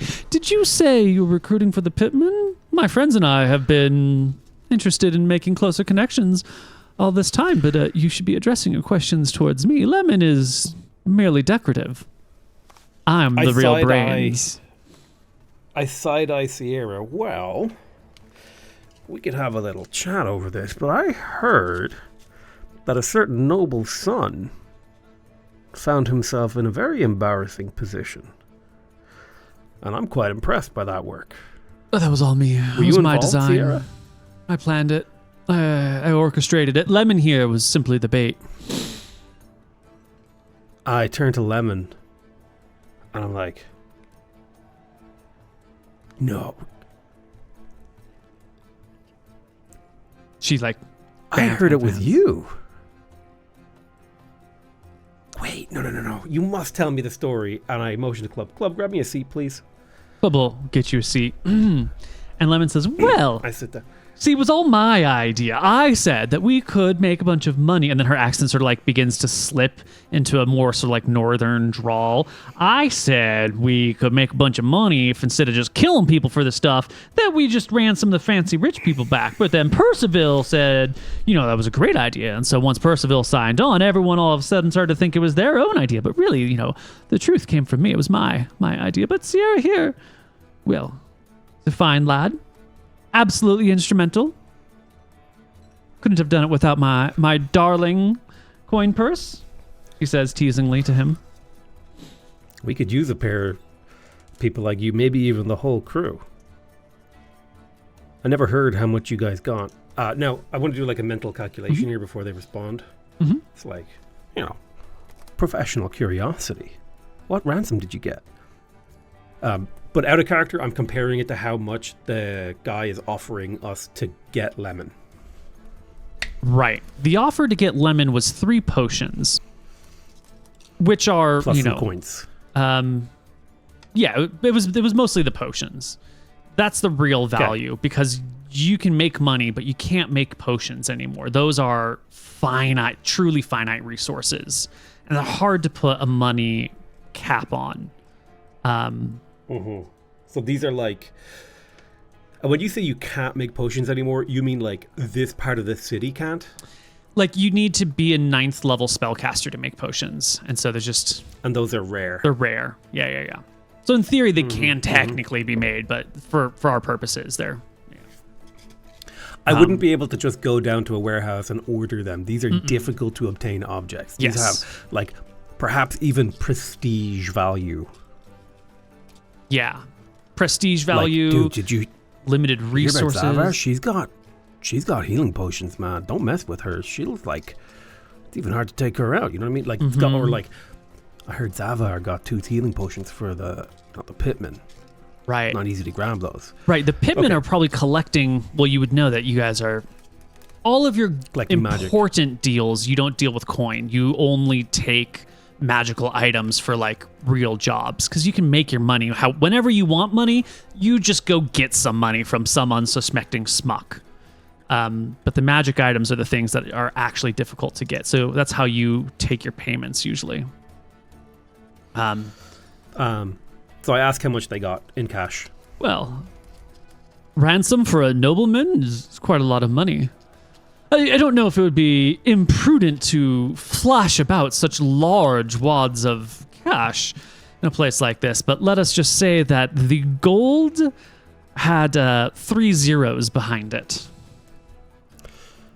I let out a cheek-bursting whistle, like, and I take out my tobacco pouch, and I say, that kind of money could get you straight into the pitman, let me tell you. You could almost buy magic items for that. And that's what we really like. I roll a cigarette, like, and I turn to both of them, like, either of you indulge? Lemon, raises a hand. Sierra. Do you need me to roll it for you two, darling, to keep those hands clean? I give her, my lady. I give her like a playful, noble accent. Of course. I hand her the one I just rolled, and I say, tell you what, if you guys can pull a job off like that, I'd like to offer you a job in the pitman. And if you're willing to do it, let's seal it with a drink. Sarah leans forward and says, now I would be remiss if I didn't ask what the job was before signing onto a contract. Well, the job is, you're a pitman now. You and your crew for pulling off such a job. What is it? You can be a pitman now, and you can get official contracts from us. Oh, just for having already done the things that we've done? Yeah, because I'm impressed. Oh! I have a couple jobs I might want to be lining up for you guys to give you like it's not going to be, you're not going to be full member straight away. It's kind of an associate thing. You know, like a couple of jobs you'll be in. Because I really like this job. I heard about it and I was like, that's a genius scam. I think we could pull it off again. Maybe with a different noble, maybe in a different town, so on and so forth. But we could workshop a few things if you guys are into it. Well, we are excellent at doing this. There's only one small problem. You see, I've made a blood oath in front of the gods to work with the rest of my team, the rest of my brothers. And the last person who tried to get out of our little arrangement, well, it didn't fare very well for him. So if you want me, and I would love to join you, the invitation must unfortunately be extended to our entire party.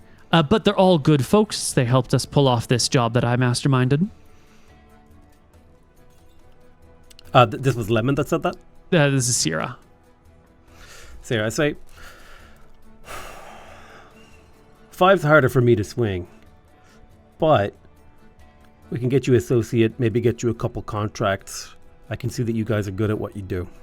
Oh, well. And now, I want to be clear, Neil. I'm lying so fucking much right now. I'm about to turn to fucking Blunt Club or whatever I called him.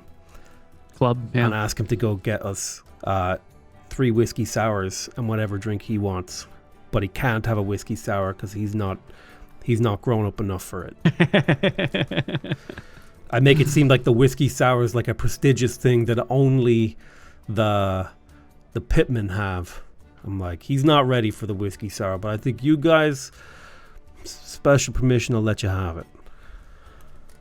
Club gets up and we'll go get the drinks. Sierra and Lemon sit there. Lemon still fanning herself. Needlessly, it's a cool day and you're indoors, but you know, it's the style that she's trying to affect. Sierra says, well, I would be so thrilled. My brothers in arms will also be happy. And I'll have you know, we are the very finest thieves in town. Tell me about your team, because have I heard of you guys before? Well, this is a question to him and to Neil. You haven't heard of this. You haven't heard of the Wet Bandits. You haven't heard of Steel Team 6. You know, they must either be a new gang or maybe keep like a low profile, or maybe they're from like the other side of the city or something. They're not familiar to you at all. I'm sorry, what did you ask him, though? You asked him... I asked him about his crew. Like, tell me about your crew. Well, ostensibly, our figurehead, our leader, used to be a man named Eraser.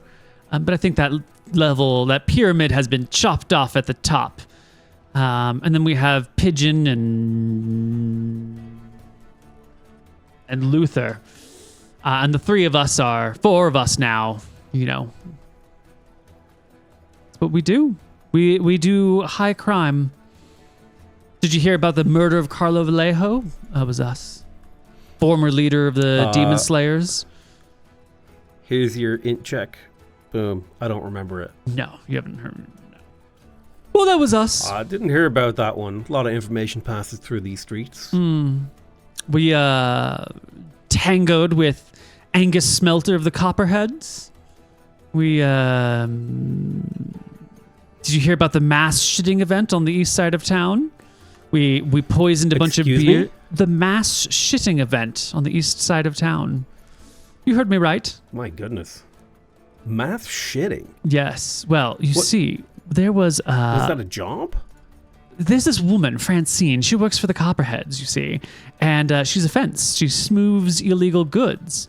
and we wanted all of her money. So when she and her crew were coming back from a nice run to bring back all their wealth into the city, we offered them free beer. We offered everyone free beer, but we gave them the poisoned beer. We got it from Sparky, the poisoned dwarf. So we already know most of the pitmen, I think. And anyway, they had the beer laced with the worst prune juice you could find, and not half a block down deeper into the city, all of her bodyguards just wasted their pants, turned them all brown, and in the chaos, we descended upon them, and they were too busy shitting themselves to resist our forces, and got away without killing a single person, and embarrassed all the copperheads at the same time. Surely, surely you've heard of that. Which I'm like, oh, the copperhead shitting. Yeah, that was you guys? That was us. Yes. Oh my God, you guys are like, you make me think of me when I was starting out, man. You guys got some crazy ideas. I want to hear them all. Well, how'd you get to Stromheim? You born here? I was born here. Yes. North side of town, green local. Zone. Back before it was the green I'm a zone. blow-in myself. Oh, you were in the green zone? You grew up under the redcoats? Well, in the good days, before the war came, before the redcoats became a menace, back when there was something akin to law and order in the area. Now the only law and order is coin and violence.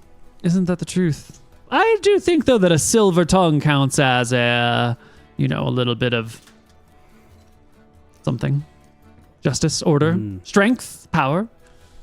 And tell me about that silver tongue, Sierra. What do you think you could do with it? He just kind of in your direction. If you want to know what I can do with this tongue, why don't you ask Lemon? I give a big laugh and I take a drag of my cigarette and I say, I mean, I think Lemon would tell you whatever you wanted to hear. And I give her like this kind of like look. And what does she say? She gives like, an attempt at a cutesy laugh. If you aren't a highborn lady, but you want to impersonate a highborn lady, and so you go, oh, yeah. She does one of those and says, well, what Sierra lacks downstairs, he makes up for upstairs. And he goes, oh, how could you? Don't listen to her. She's just randy and trying to get a little something out of me, a little rise.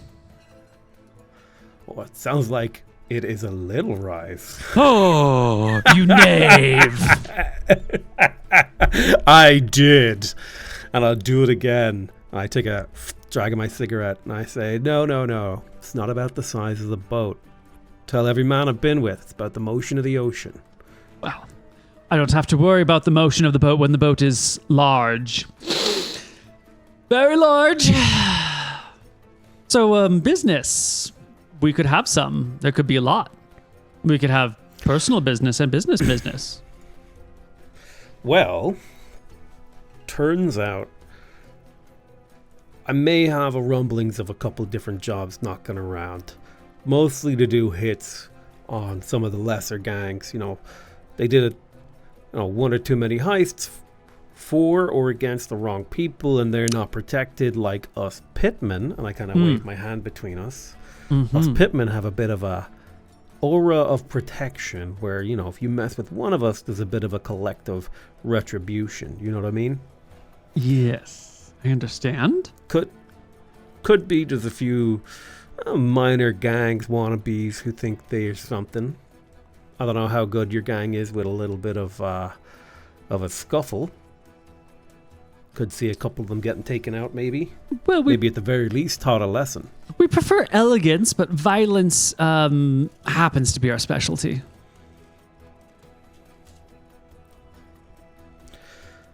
Well, I'll keep that in mind when I'm pricing up or thinking about the next job. Elegance. And I kind of look between the two of them. You definitely got that, let me tell you. Elegance and beauty, my dear folk. Club arrives with 3 whiskey sours and a beer. Now, you boy didn't Club. order this whiskey sour, so none of these are the poisoned ones, right? Oh, they were meant to be. Oh. Yeah. But Grom doesn't know that you're working with Club, so these are just 3 whiskey sours. Fucking Club. Already ruining my plans. Oh, you can always get another one. Realizing this as Club is coming, I stand up and I say, I gotta go to the little girl's room. I'll be right back. But I shoulder the thing that he's carrying the drinks on. Oh, and they tumble to the ground, spilling everywhere. And I let out a big sigh and I say, Club, you gotta be less clumsy. All right, Club, clean this up or Grom will have our head. I'll go to little girl's room and I'll come back with the drinks. And I might bring you one if you've been good. Yeah, nods without saying anything and goes off to find a rag to clean everything up with. You can get some more drinks. Grom will make you the You guys right stay one. here. I'll go to the bathroom. I'll get the correct drinks. Right. And he'll let you know because you order 3 and he'll give you this is the one. And he points to the one that's been prepared ahead of time so the poison's had time to leach out of the mandrake root. Yeah, I give that one to Lemon. All right. And I come back and I bring a half beer for Club. Now, I say, here you go, Club. you know that it takes about half an hour for this poison to kick in. Once she's started to drink it. So time is now on as a factor. Yeah. Okay. So now I'm starting to calculate in my head. I'm thinking, okay, we're all drinking our drinks. 30 minutes till she starts to feel woozy, maybe starts to collapse. I figure I can. So here's what I'm thinking. In about 20 to 25-ish minutes, I'm going to roll us another couple of cigarettes. And I'm going to give Club permission, or rather, I'm going to invite her to come outside with me for some air with the cigarettes because it's a little stuffy in the bar. And she's looking a little red and flush. I say, come on outside and get some air. Club and Sierra will keep our table. I'm playing it cool, just chatting. But when the time comes, that is how I'm going to play it. Got it. I'm going to say, Lemon, I roll a cigarette. I roll a second cigarette. I say, Lemon, it's a little hot in here. You want to pop outside with me? We catch a little air. It's a nice night. There's no rain. Yeah. She looks to Sierra almost like she's asking permission. And he says, Lemon, do show our dear friend, honored guest, and potential future teammate a good time. Go on. Oh, I like the sound of that. And I give Lemon a little eyebrow wiggle. She'll giggle, give a bit of a fan, and head downstairs with you in her overly fancy noble outfit that she's wearing, which is way too much for this place. Leaving. I call over my shoulder and I say, if we end up going home, don't wait up for us. Laughter. Thinking I might take. Just laughter.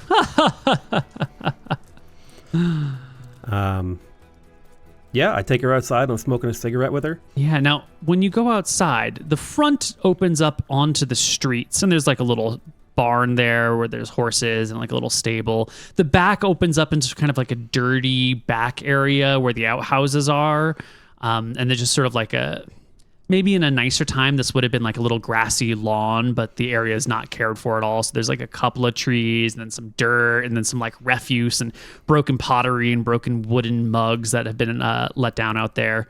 And there's alleys that lead out from it, but there's the front and the back. Where do you go to smoke? We go out the front to smoke. Because in my head, here's how I'm going to plan it. She's going to start feeling woozy. She's going to I'm going to stabilize her. I was going to say, I think she's had too much to drink. I'm going to bring her home. Nobody's going to think too much of it. Happens all the time. People get too drunk, they get brought home. Mm-hmm. Yeah. And I take her to somewhere nearby that I know is Pittman related. I didn't particularly plan this before, but I reckon I can get her there in under a half an hour. And even if she wakes up, she doesn't look like a fighter. I'm a 6th level thief. There ain't nothing going to stop me from overpowering her. Absolutely. And interrogating her. Yeah, you get outside, you have the cigarettes. She is a little woozy. She leans against the building. She yawns once and goes, I'm feeling very tired. And she only has 3 con, and she really, really badly failed her saving throw. She rolled a 2. Thank God you didn't go for the other poison, because if it had been milkweed, she actually would have died because she rolled her save so badly. Christ. But luckily the mandrake root is non-deadly. It's just very sleepy. And she I grab her and I take her. Yeah. You can kind of walk with her over your, leaning on you as her feet shuffle. You know that there is a safe-ish place nearby. There's a little, I mentioned there's the little stables out front of Rusty's Hook where you can leave your horse, and there's a small chamber, a small building attached to it, which is where the grooms might hang out. This is all technically Pittman territory, so you can plop her here if you want, while you plan and make your move. I'm more thinking of if there is. I'm more thinking if there's a safe house or somewhere I could bring her, somewhere where normal people couldn't get in, like the Grimy Gremlin. Ah, yeah. Well, the back of Rusty's Hook, there's a back door, not the back door to the common room, but a back door that would lead into the kitchens and bar area that you could enter in through. And then there's a tunnel in the bottom of Rusty's Hook that leads to all sorts of different locations in this underground network. I bring her down the tunnels. Yeah, you could easily just shuffle her down into the tunnels. The back door to Rusty's Hook is always locked. There's a secret knocking code that you need in order to get it opened. You know it, of course, because you're a Pittman. So one of the staff there will open it, and then they see you with a passed out person, and they'll go and move the appropriate stuff to open the trap door to let you down, and then you can hear everything getting moved back over above. There's no way to get out into Rusty's Hook from this tunnel, but you can get into it. Yeah. And then before you know it, you're underground. Yeah, I take her down to, I imagine there's a room or a place down here where there might be other Pitmen hanging out. There's a place with maybe a little bit of food, a little bit of supplies, water, maybe some rope that I can tie her hands and feet. Mm-hmm. Because I want to talk to her before I hand her over. I want to know her story. I want to know the truth about the job. I want to know more before I just condemn her to the fate of these noblemen. Right.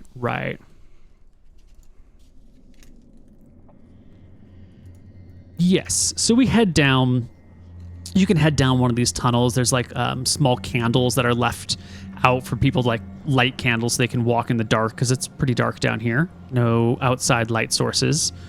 And the tunnels are complex. They're also unlabeled. It's the sort of thing where, when people become Pitmen and gain access to these tunnels, you kind of need someone to show you the ropes and help you figure out where you're going, because you don't want to leave signs. If someone gets down here by accident, you don't want them to find their way around. So you can move through the tunnels until you come to one of these, let's call them interrogation rooms. I don't know if that's exactly what you're looking for, but that's fairly nearby. Has something. Yeah, that's fine. Yeah. Interrogation room is perfect. Yeah. It's got a cot and a table with 3 chairs, a bucket for someone to shit in and piss in if they need to, a sconce to hold a torch. There's a already burned out torch in there that someone just didn't refill. And there's the entrance from the main tunnels, and there's also a stairway that leads out of this that goes up to whatever the entrance building is from above. It would be the typical way in and out of this place. In order to get in through the door, you need a key, which you have. You got a key to some of these underground areas. You You can open into this locked room. I guess you'd only need it from the other side. You can come into the interrogation room with the stair exit to the city above. Plop her down on the table, chair, or bed, and wait. It's going to be hours before she wakes up. I'm sorry. It'll be 1 hour before she wakes up. It'll be an hour. I'll tie her if there's manacles or shackles or rope or whatever. I'll tie her hands and feet. Yeah. And I'll go grab water for when she comes to. Mm-hmm. Yep. You can tie her up. You can leave the rope. Or sorry, you can tie her up with the rope. Go get some water from a nearby area. Nice little bucket. By the time you get back, she's like slowly beginning to regain consciousness. It'll be a few minutes before she's really talking. But the time passes. I treat her gently because I have no reason to. She just seems like a young girl who got involved with some bad people. Yeah. Nothing personal, just business, you know. A lot of money on the table here. Yeah. I tell her, here, drink this. And I give her some water. I say, you had a little Mitch to drink. She goes to drink the water and then like kind of pushes it away and goes, I drink a lot. That's not what happened. Where's Sierra? Where am I? You, my girl, are in some trouble. I'm connected, you know. They'll come after you. Oh, I think I'm a little bit better connected. Plus, before they even know what happened to you, I might deal with them. Now, where's Sierra? Sierra is probably somewhere up in the city looking for you. Probably thinks you went home with me. Now, if you want to see Sierra again, you're probably going to have to answer my questions. Because I got bad news for you, sweetheart. That guy you did a job for, that noble son you kidnapped and ransomed, they put a hit out on you. Paid a lot of money for you, dead or alive. I was just the front woman. I didn't do it. Well, you told me upstairs that you were the brains of the operation. Now, I could have grabbed Sierra, but I grabbed you because you... I was just trying to flirt. I was just being fun. I'm just... That's okay. I'm just the entertainment. I'm not even an official part of the gang. You're just his plaything, aren't you? She nods.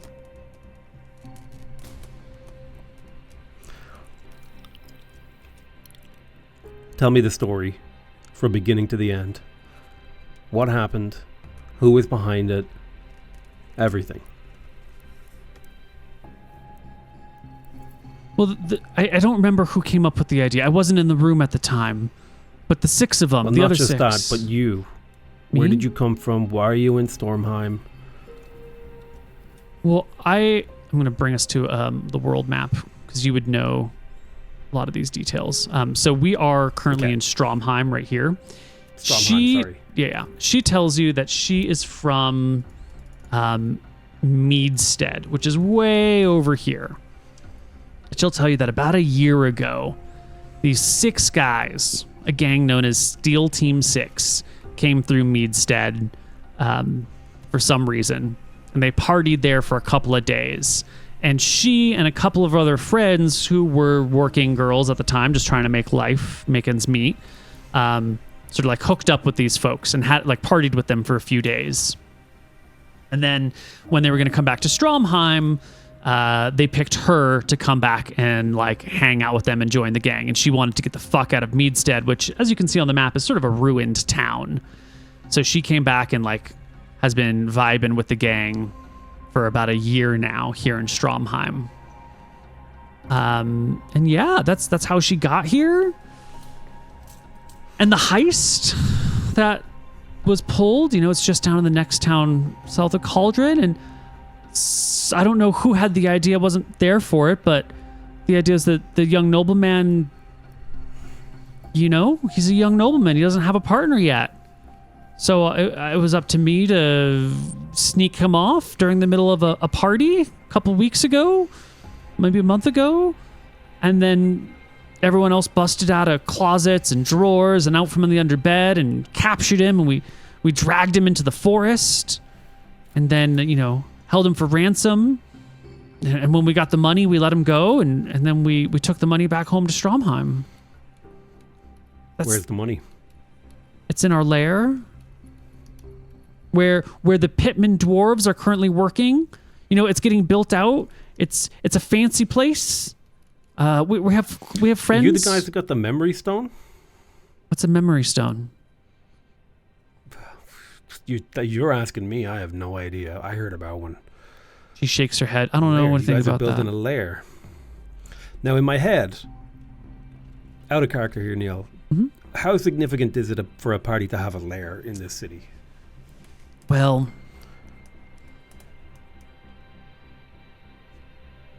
lair covers a large range of meanings, right? Lair is almost like house or estate. A lair could be a tiny little thing, or a lair could be a huge, extravagant affair.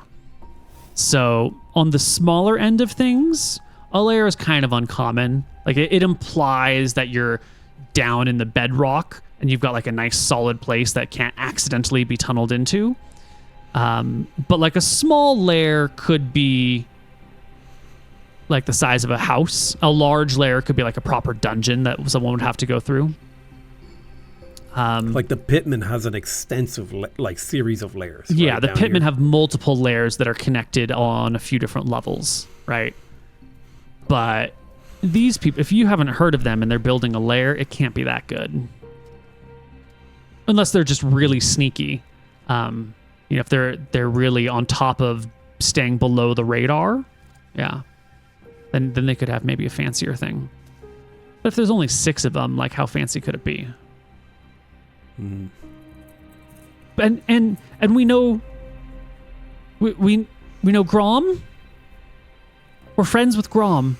I'm friends with Grom.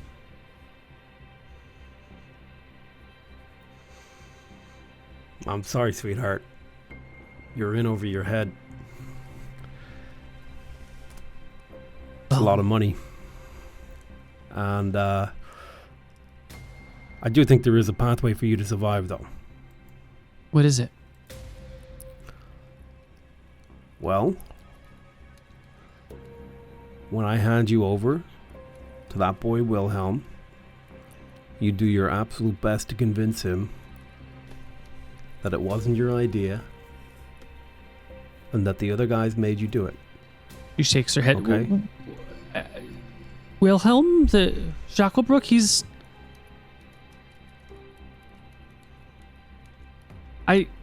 gonna be mad. Isn't there? Oh yeah. Isn't there something else that we could? Some other arrangement? What gets me out of here tonight? If you hadn't have said that you were the one behind it, I would have got you out. I would have taken Sierra instead of you.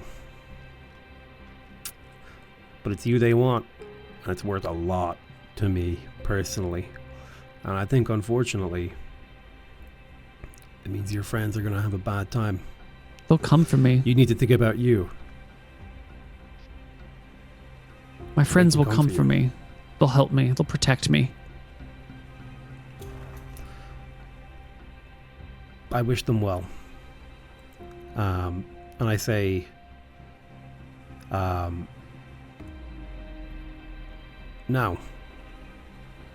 we're going to get going in the morning. Now remember, you need to be thinking about you. Your best way of getting out of this alive is to convince Wilhelm to keep you alive. That's the best I can do for you. So I finish tying her up. I gag her. And I take her to find some of the other pitmen. I'm going to contract them to get me a wagon to take her to Cauldron. Okay. My plan is to find a group of 3 or 4 low-level pitman heavies who don't have an active job right now, who are going to go with me. I had to take her to Cauldron, right? Cauldron, yeah. It's 40 miles down the road. It's not a super safe road, but it's also not super dangerous. Most of the monsters in the area have been dead. And there's just a couple of bandits around trying to pick off people where they can. I gag her, tie her up, and I drag her out to see if I can find some of the other pitmen. And I tell her, my goal is I'm looking for some other pitmen, and I'm going to take her in a cart to Cauldron to deliver her to Wilhelm myself. So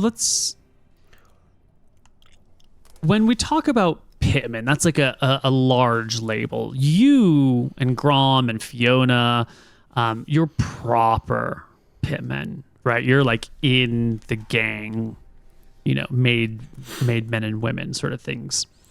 And when you're at that level, you're mostly independent actors. You're sort of trusted to make things happen and then gather resources where you can.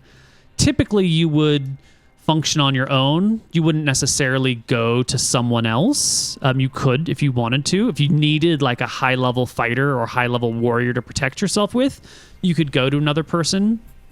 But there's sort of like the people who ask for help least are usually considered the better thieves, the better rogues, So if you are concerned about security, you can go ask a buddy to help you do this, but now you have to share credit with the whole mission on this person.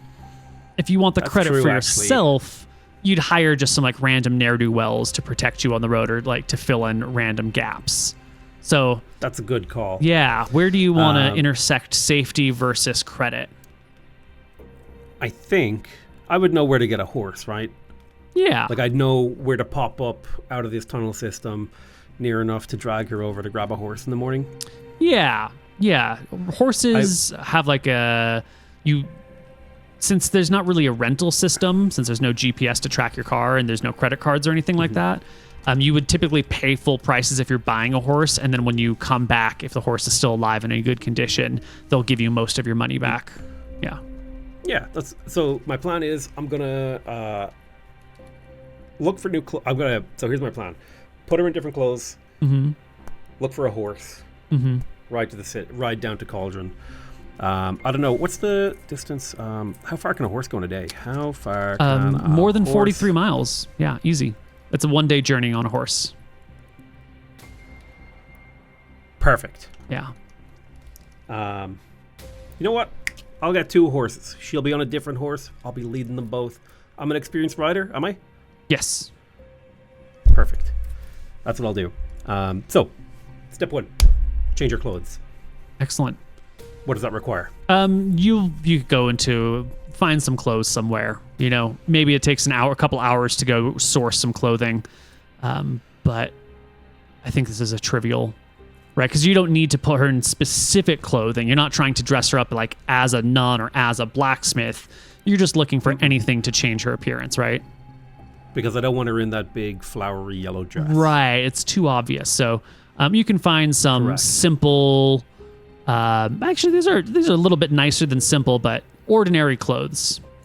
Long flowing. I put a hood over her head, and her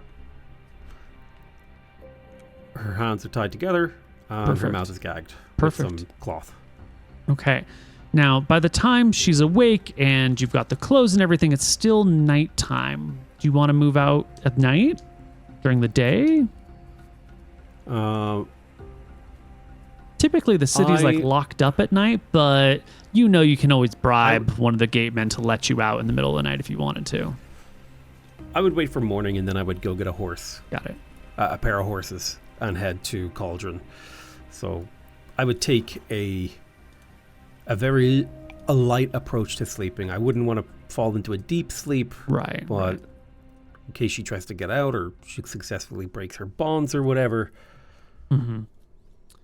Well, the doors from this room lock from the outside. So once you go in, you need your key to get out. And you can leave her in here, assuming she can't pick locks or bust down doors on her own. And perfect. I leave her in there and I go for a little sleep. Yeah, you get your little sleep. Morning comes. You can go make your reservation with the horses. There'll be 2 for you there. You can pull her out of the tunnels and bring her back through the city streets towards the horses, which are kept near the front gate. I guess in this case, that would be the southern gate. And then you can pop her out of the tunnels and walk her to the southern gate. Now, when you take her through the town, as we said, this is sort of a lawless, crime-run place. How would you move a prisoner through the streets? Do you? Oh, I have her her hands are tied in front of her, and I'm holding a rope, and I have my sword out. Okay. So you're behind her and with a rope attached to her hands and a sword out against her back sort of thing? Yeah. Okay. It's I am very clearly someone not to be messed with, and this is someone who fucked around and is finding out. Got it. Okay. Super visible, letting everybody know that this is your prisoner or your captive in some way, shape, or form. Nice.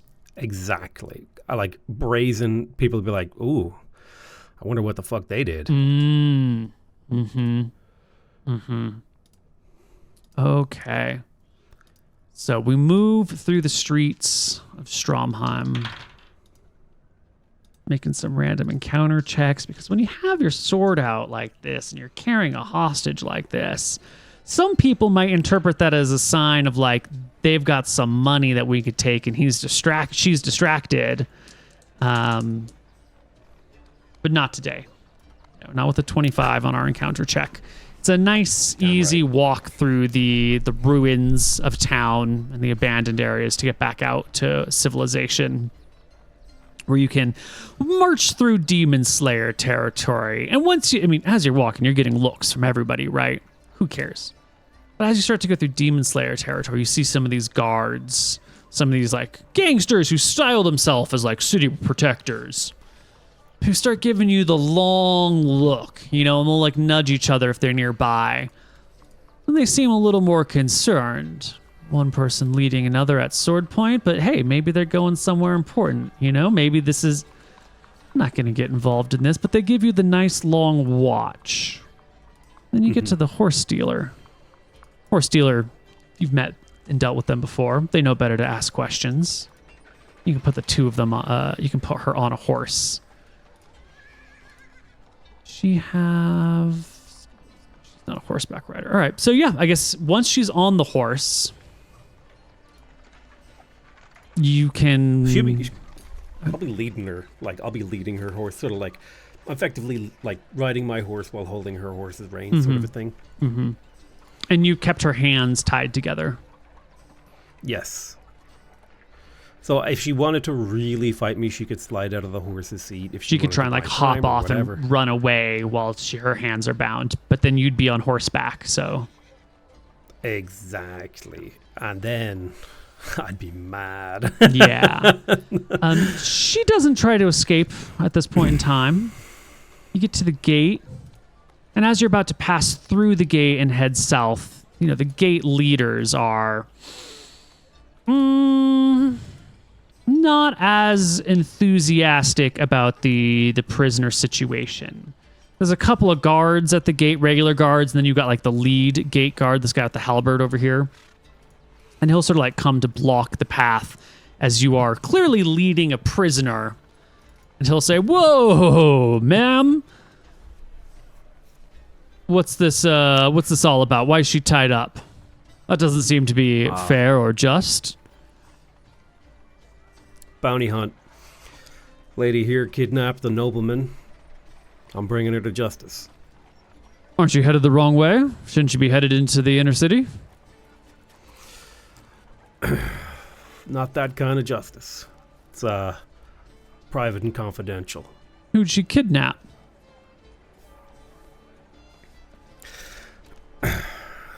That's private and confidential as well. Can't just go letting people haul each other around.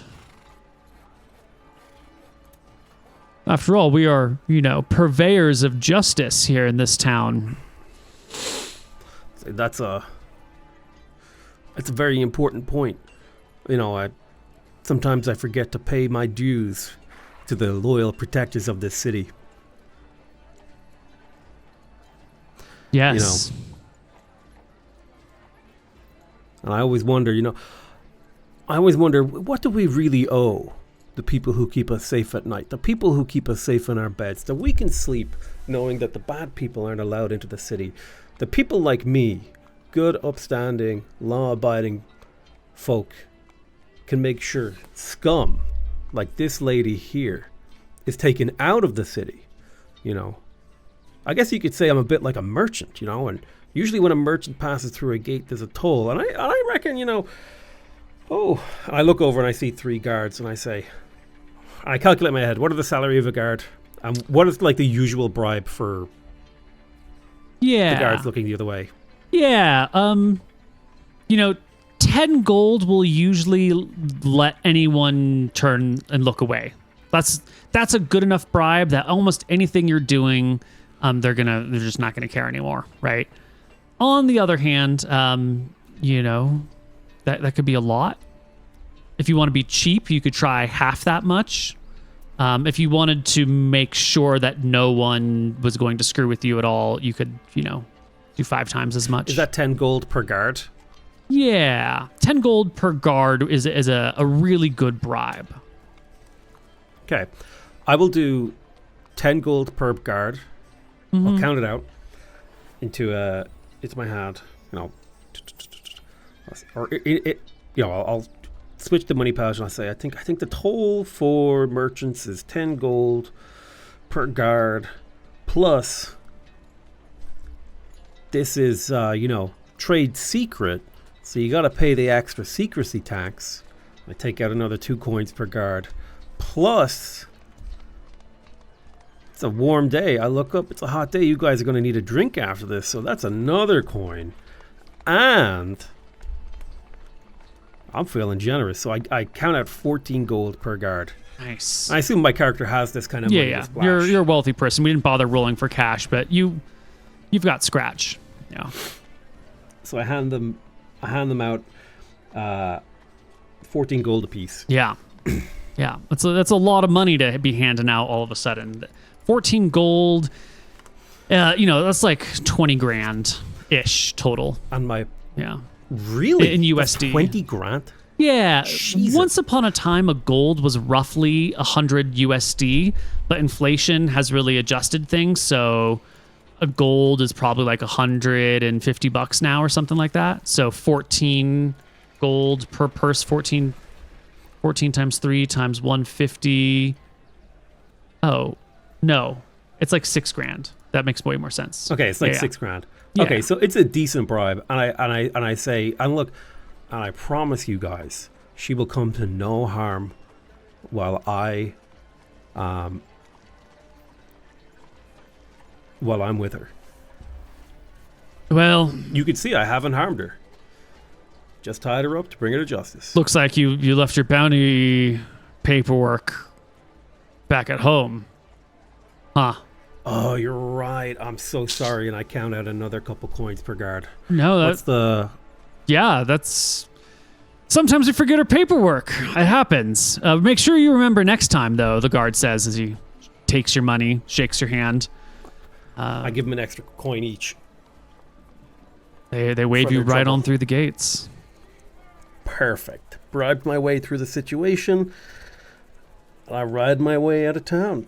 Yeah. I'm paying attention. I'm looking for ambushes. I'm looking over my shoulder to see if there's any riders coming after me. Yeah. I'm checking my surroundings. I'm making my way down to Cauldron. Make me a perception check as you ride your horse. Perfect. There you go. Boom. Perception check. Natural 1. Oh my god, a natural 1. I don't see shit. Yeah, you've had to put out a lot of money. There's a lot on the mind, you know. You've got this woman. It's part of this gang. She mentioned that lair, and then there was those other people that had a lair as well. And maybe they're connected. Maybe it's just a coincidence. Maybe the DM just had lairs on the mind. Who knows what's really going on there? And this lemon chick, you know, is she really a mastermind trying to like play it cool, or is she just being, you know, just a person caught up in all of this? I think you're trying to put the pieces of the puzzle together as you're writing. But with the natural I feel one, bad for her. Because she reminds me of me, man. She was just a young kid, you know, probably trying to figure out a way to make it through this war-torn world. And I feel like a little bad about it, but I'm like, man, you got to make money. Got to build up my standing. Because, like, as you were saying just now, she reminds you a little bit of you. But also, if you have sympathy and empathy for everyone, like everyone was an innocent at one point or another, right? No one's born bad. So, like, you know, how does that sit with you? How do you feel about doing crime or robbering or hurting people who might once upon a time have just been trying to get by and now have gotten involved in? Do you still feel that pain of like, ooh, I shouldn't be doing this? Or has your heart hardened enough that it's just another person? I think normally it's just another person. But I think specifically because Lemon is a young woman and she reminds me of myself, there's that little bit more empathy. Whereas like if she was just and especially because she's a poor girl, right? If she was some noble bitch, I wouldn't give a fuck. Okay, if she was some noble prick or some guardsman or someone who like these kind of people that I feel have wronged me over the years, or worse, like if she was someone who had, you know, harmed me or worked against or whatever. But there's just something about, you know, Lemon. I'm just thinking, man, that poor girl, she's just like really caught up in something, and I'm basically walking her to what is her death. Yeah. Well, with the natural potions, one, though, you're too busy thinking about all these things to recognize the ambush when it goes off. And you've been so careful. Every room you've been going in, you've been checking. And this one time that you're sort of like caught unawares, there's this rock that you're walking past, and a group of 4 armed people begin to spring out from behind this rock. I mean, you're on horses. That means you have money, and you are surprised. So they're going to leap out. Fuck. And come at you. We're going to get ourselves into a little bit of combat here as they take their reaction. As they come out, 3 of them come for the lead horse. One of them goes to like grab your leg. One goes to like grab the reins on the horse. Another person's going to try and grab you and drag you. You're leading the reins of this other person. So one person's going over here just to grab, you know, this horse and keep it in place. So I'm going to make some surprise attacks for them as they leap out. One person succeeds in grabbing the reins of your horse to kind of keep your horse's head in tow.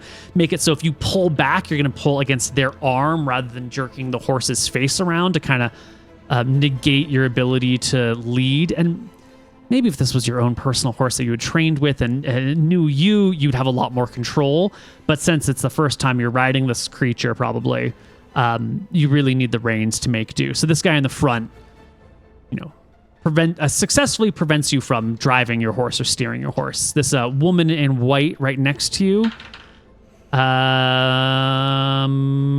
does not succeed in getting a hold of your leg. Like she goes to grab your pants and you manage to just kind of kick your hand or your leg out of the way. Maybe it's the ring of protection +1 that you've got.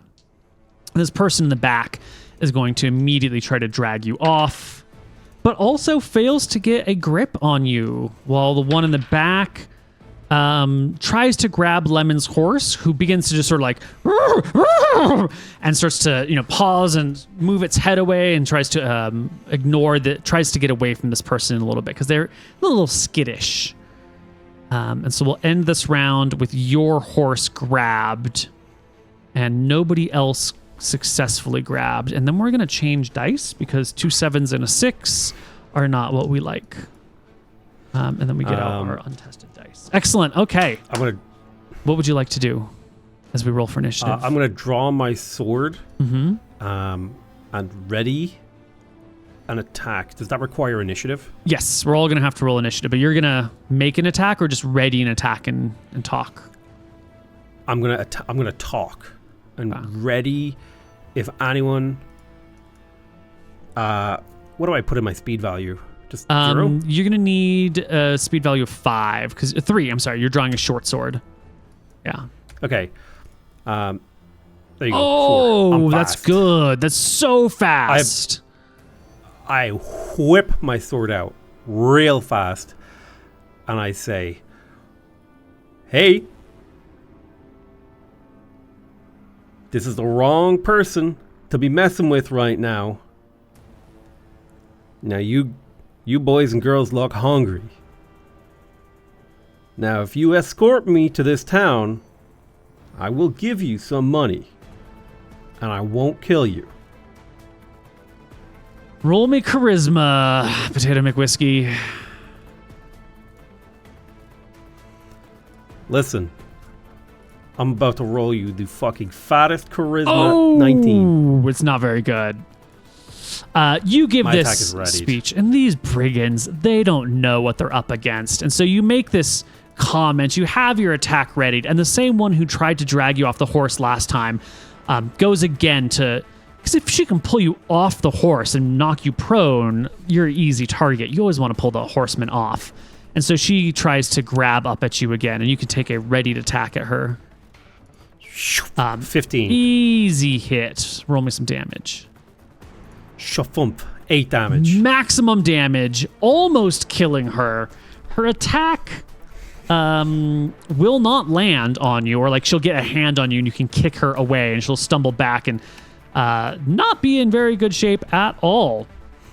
The next bandit here, however,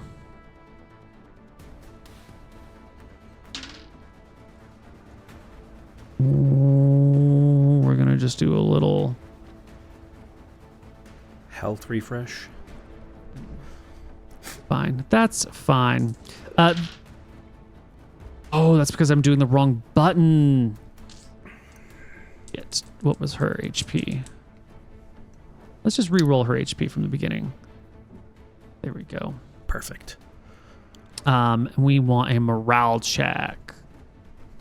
10 less than morale, so she's gonna fail. Her friend gets slashed. She begins to have second doubts, and she just puts her hands up and takes a step back, provoking attack of opportunity, or just stepping away. You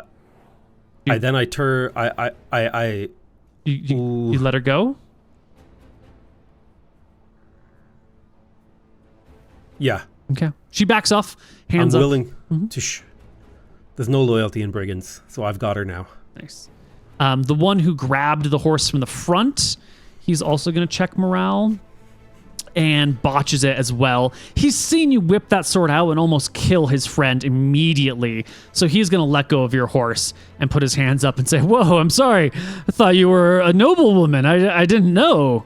And the one in the back also botches her morale and will let go of Lemon's horse and back up pretty quickly, leaving the top of the initiative order in combat. Wow, that was some bad morale checks. Yeah. I point my sword at the girl I almost killed, and I said, "Take a step back, ma'am." She'll back off. Now, you four, you've heard of the pitman. They nod. I'm a pitman, and I'm on pitman business. I'm taking this girl to Cauldron. All right. Y'all don't look like you've had much success out here, have you? We do okay. Times are rough. Could be better. Now, I'm sorry about hurting your friend, but sometimes you got to make a lesson. I toss her I reach into my pouch and I grab a single. How much would it cost for like a basic medical treatment? A gold. I toss her a gold and I say, "That's on pitman honor. All right? You respected me once I made my lesson clear. Go get yourself cleaned up in the city." Okay. What's your name, kid? Brenna, she says. Brenna, you took a heavy hit. I want to talk to you some more. No one's ever stood up to a sword strike from me like that before. You got some real power in you. holding onto her, wounded arm that's bleeding between her fingers. She'll step back forward, closer. I'll say, I'm in the, what's the name of that, the Rusty Hook? Grimy Gremlin, Rusty Hook, Pittman.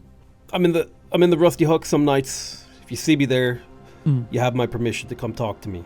You seem like a tough lady. She nods twice. Might have work for a good group of bandits like you. Now, you guys have been nice to me. You respected me. So, I'm going to reward you for that. I reach into my pouch and I give them all, I give them another gold coin. I say, listen, that's probably more than you'd get most days, so have a nice day. Okay. And you ride off. I ride off. All right. It's a quiet ride most of the rest of the way, you leading the horse. It's not until you get almost all the way to Cauldron. Once Cauldron begins to rise in the distance, the smoke from house fires, that distant sound of dogs barking, you can see the silhouette of the skyline, that Lemon begins to speak up.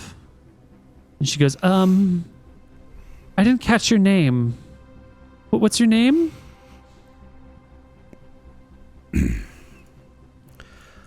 I'm Zavar. Zavar Ridge. What's your name? I'm Lemon. Lemon must be a code. No. My parents thought I was going to be a dud because I was really sickly as a kid, so they called me Lemon. Yeah, I was really sick as a kid. Coughed all the time, I'm sorry to hear that. I don't think my friends are coming for me. Nope. And I want to make a deal with you. All right, what's the deal?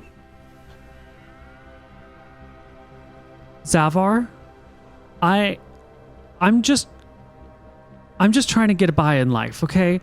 I don't really care. I like to play pretend. It's nice to dress in fancy clothes and have nice things, but I don't really care about any of that. It doesn't really matter. I'm just a little scared. And I'm just trying to get by. Life was hard in Meadstead. The undead had come through.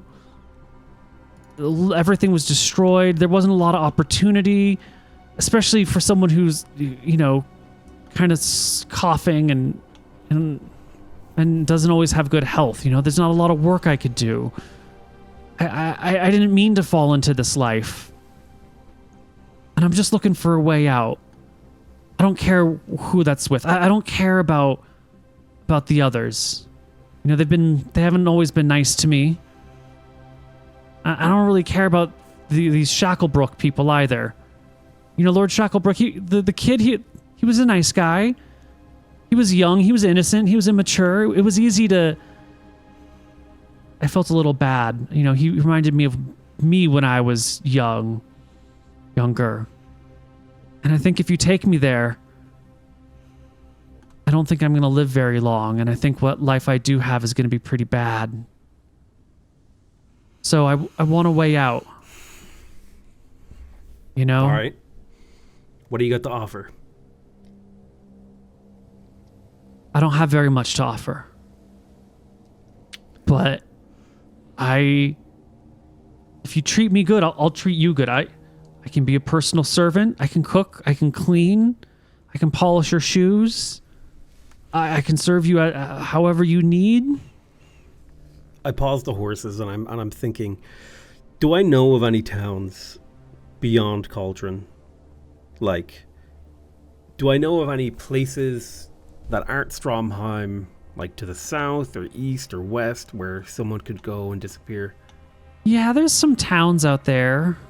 They're all sort of... This whole area south of Stromheim was overrun by demons 50 years ago. Not about 10 years ago. This is the McGarry Portal Aftermath? Yeah, not quite McGarry, but yeah. This is the Portal Aftermath region that got totally ruined. And now that's all washed up and sort of times have settled. people are resettling this area, but this is a real lawless place. You know, it's very much a might makes right sort of area. So she could disappear into one of these places, and it would be like she was in Stromheim, where she's once again trying to, you know, curry favor and make ends meet through, you know, dark and dirty deeds and, you know, criminal lifestyle. Could be that she goes to one of these places and just, you know, gets caught up in something once again, or gets screwed over in some way, shape, or form. I wouldn't call any of these places particularly safe. The only real safe places would be way like down over in Drekis, way far away. You'd have to go pretty far to get to a safe place. A couple 100 miles. Through difficult territory. I let out a big sigh. And I'm like,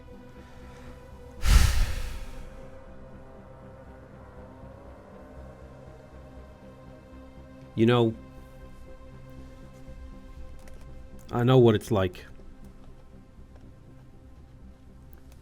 What were you before you moved down this way? I was whatever someone needed me to be. I was a laundress. Really? I did laundry. But you're strong and fast. Mm-hmm. That's right. Surprisingly helpful when you've got to move a lot of things and work all day scrubbing and cleaning and washing and drying and doing all the work that the people How'd you get to need you to do. How'd you get to be you? How did you get out? You don't look like a laundress. Tell me your story. I turn my horse to her. I say, are you just trying to buy time? Because if you are, that's clever. I didn't mean to. I was... You know what an infiltrator was? Not really. When the war came, there wasn't a lot of work left for laundress. And just like you, I did what I had to get by. Sometimes that meant spending time in someone's bed. A lot of the time that meant doing dirty work that people didn't like doing. Spent my whole life getting my hands dirty for other people. I know what that's like. And the most sickening part is,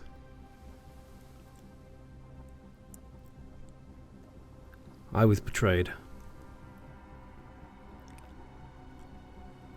We were losing the war. It was coming to an end. I had done everything right. I'd done everything everyone asked of me. And I'd never done anything wrong. Only what was expected of me, for my country, for what people needed me to be. By commanding officer. Shared a bed with him a few times. Locked me up. Was going to trade me in for his own freedom. Infiltrator's worth a lot, you know. Is that what you're doing I did to everything me right right, now? and everyone who was on my side betrayed me. Not a one of them that I served with stood up. Now that's what you're doing to me, right? You're just turning me into somebody else to face certain death. What I'm telling you is I was a good person before that war. I turned to look at her in the eyes. But I'm not a good person anymore. I'm sorry, Lemon. And we continue on. The city comes closer and closer into view. You know, now you can kind of hear the indistinct sounds of people building things, like the distant sound of the turmoil of society. You're getting real close. There's no wall around this town, but you can make out individual buildings. You're passing farmland and outlying buildings. And Lemon says, Zavar? Yes, Lemon? I don't think I want to be taken alive.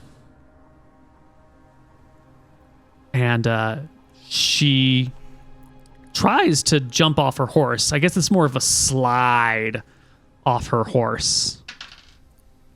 I For- move to stop her. 2 points of damage, bringing her to 1.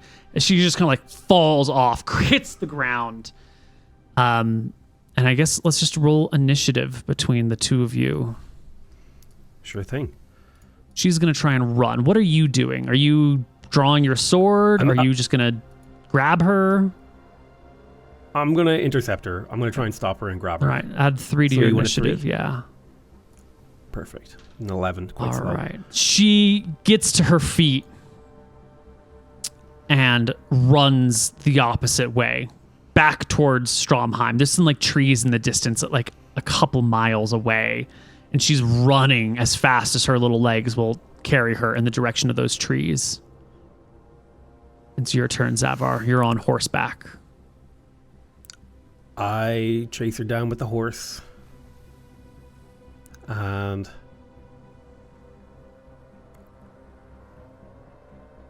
I try to grab her. With your hands, not with your blade? This time, I'm going to try and use my hands this turn, but next turn I'll use my blade if she keeps going. All right, give me a roll You stop right here. to hit. From the combat tab, it's just your basic attack bonus. Your BAB. Bab. Yeah, your so basic attack, melee. melee 3. Yeah, that's the one. Boom. Oh, 19. it's an excellent hit. You ride right past her, grab her by the back of the neck with her clothes. Nice, strong grip. Give me an opposed strength check to see if you can wrest control of her. 26. Ooh, versus her 27. Her desperation kicks in. She goes limp, kind of lets her weight carry her to the ground. So you grab a grip of her, and then she just drops, maybe pulling the top bit of her shirt up and over her head as she starts to scramble and wriggle out of it. Let's roll initiative for next round. She's just trying to run. Are you still grabbing? It's a 3 either way. I'm still grabbing. Yeah. No, I'm still grabbing. Boom. 4. I'm fast. Before she gets out of her shirt or her dress to run, you can act again. Shaboom. There's a 20 on the basic attack. All right, you're gonna have to dismount because she's lying on the ground or crouching on the ground. I'm gonna follow her down. You hop off the horse. You easily put hands on her. Again with the strength check, although I'm gonna give her disadvantage because she's wriggling out of clothing, so she gets 20 either way. Wow. Yeah. 23. You can wrest control of her. The 2 horses are just standing around waiting for instructions. They kind of wander a little bit away just to go graze now that they've got opportunities. Lemon underneath you. I hold her. Mm-hmm. Go ahead. I hold her in the mud and I say, you listen to me. You don't have to die, okay? But I am going to turn you in. They're gonna kill me. They're gonna make it worse than that. I embarrassed him in front of everyone. You think people like that just let people like us go? You think that's just gonna be a nice, polite little slam bam, thank you, ma'am, head off your shoulders? Think they're gonna give me the queen's death? What they're gonna do to me in Cauldron? I don't know. But it's gonna be awful. You got to make the decision. You got to make the decision about whether or not you want to try to survive it. And I take out my dagger and I put it into her tied hands and I hold them down and I say, now I'm giving you the choice. Okay? Do you want to try to survive this? Or do you want to go? Because you can survive this. You've been through worse and you will be through worse. He's just a little princeling. His ego's damaged. All you gotta do is tell him it was someone else's idea. Tell him who it was. Give up your friends. 'Cause they didn't come for you. But I'm not letting you go. And I'm not gonna kill you. But you can do it yourself. And I let go of her hands. Now, when you handed her the dagger, her hands are bound together. Is it, bound blade up? or bound blade down? Oh shit, I didn't really think about that.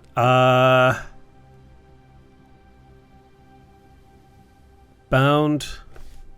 Fuck, I guess I would have put it in bound blade up. Blade up. Okay. Yeah, and then I'll say, no, which way do you want the blade if you're going to do it? Handed to her blade up. I need Lemon to make me a morale check. We need to roll 2d10. She needs to roll less than an 8. It's very unlikely. Ooh. That's okay. I see what's happening here. It didn't add them up. So she rolls a 13. She needed less than an 8 to pass her morale check. She does not immediately plunge the knife into your belly. She does not have that amount of courage. She was going to try and get me? If she had passed her morale check and the blade was face up, it was going to just be shoved into your stomach to try and get the hell out of here. But her courage fails her. And she asks you to, maybe tuck the dagger up in one of her sleeves instead, against her arm, maybe.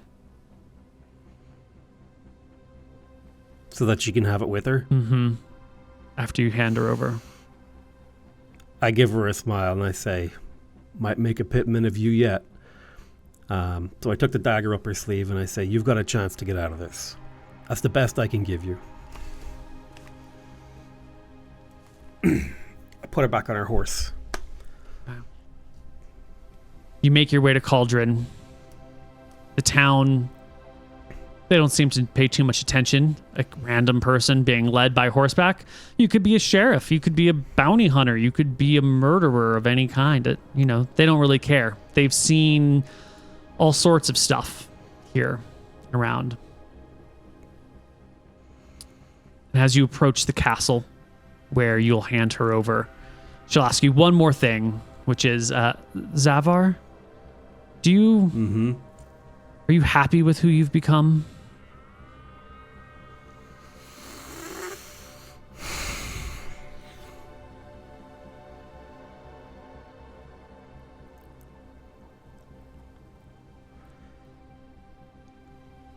I'll laugh.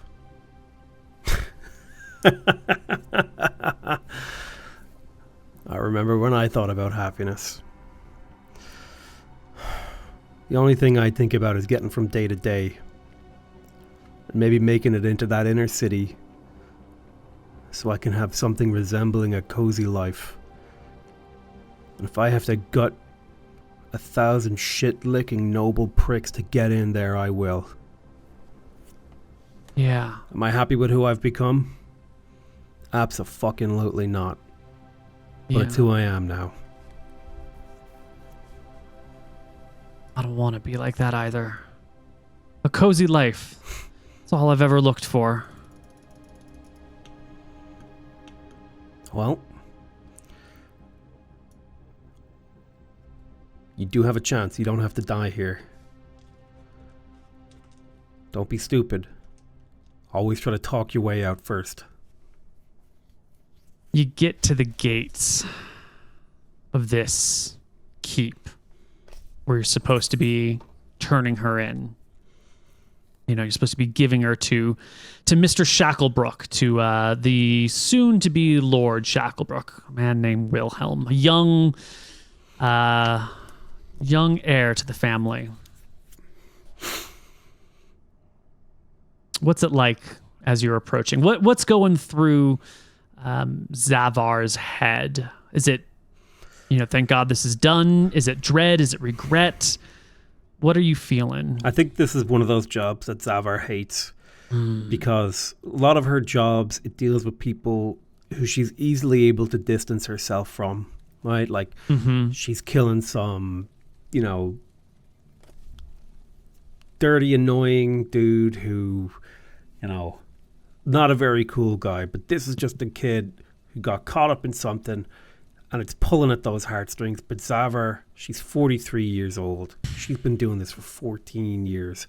her heart not entirely fully, frozen over, but it's definitely hardened. There's a little bit of sympathy in there. She feels a little conflicted, but she's thinking about those potions. That's a big score. Mm-hmm. And the connection to a nobleman, that's another big score.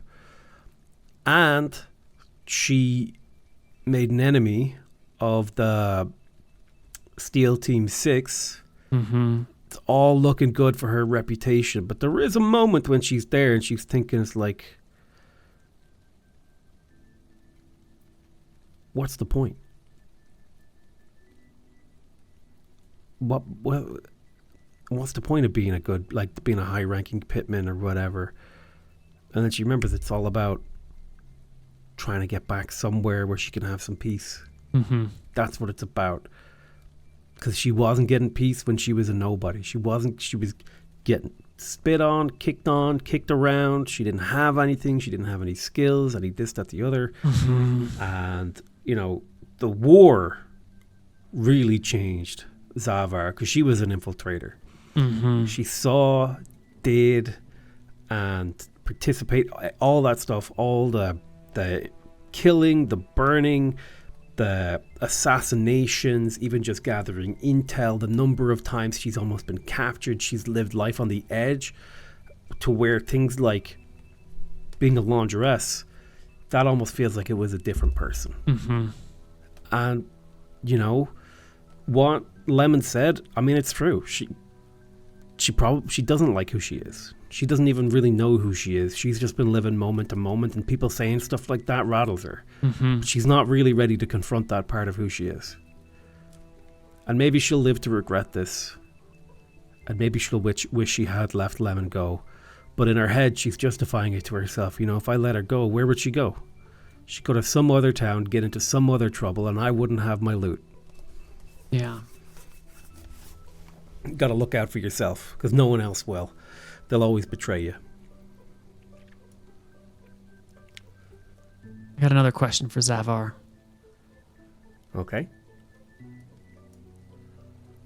If you could trade who you are right now, if you could find a quiet little corner of the world that was generally safe, would you trade your life of crime, of wealth, where you have gold to throw around and you've got powerful and interesting connected friends who know everything and who can deal in poisons?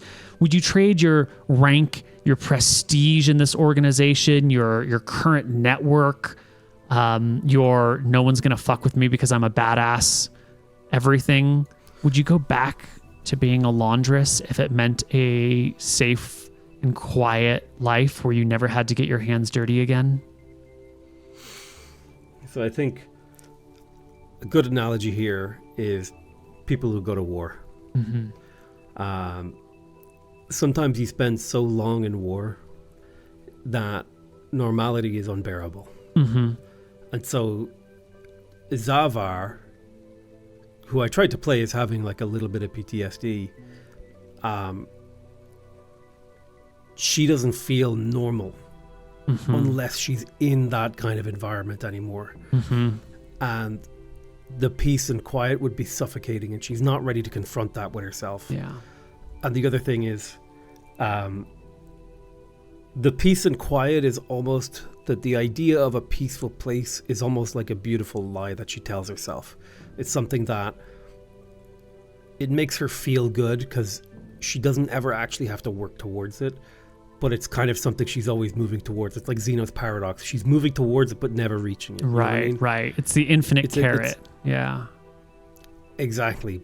But the truth is that she has become so accustomed to the chaos and the violence and the scheming and all of this stuff that she doesn't know a different life anymore. Mm-hmm. And if she had peace, she'd probably go crazy. Yeah. Well, you can get to the gate. You can, say that you're looking for Wilhelm Schackerbrook. You can hand the girl over to him. Is there anything... the details of the handover don't particularly matter. He's a little surprised. He wasn't expecting her to be handed over like this. He hadn't sent out anyone looking for her.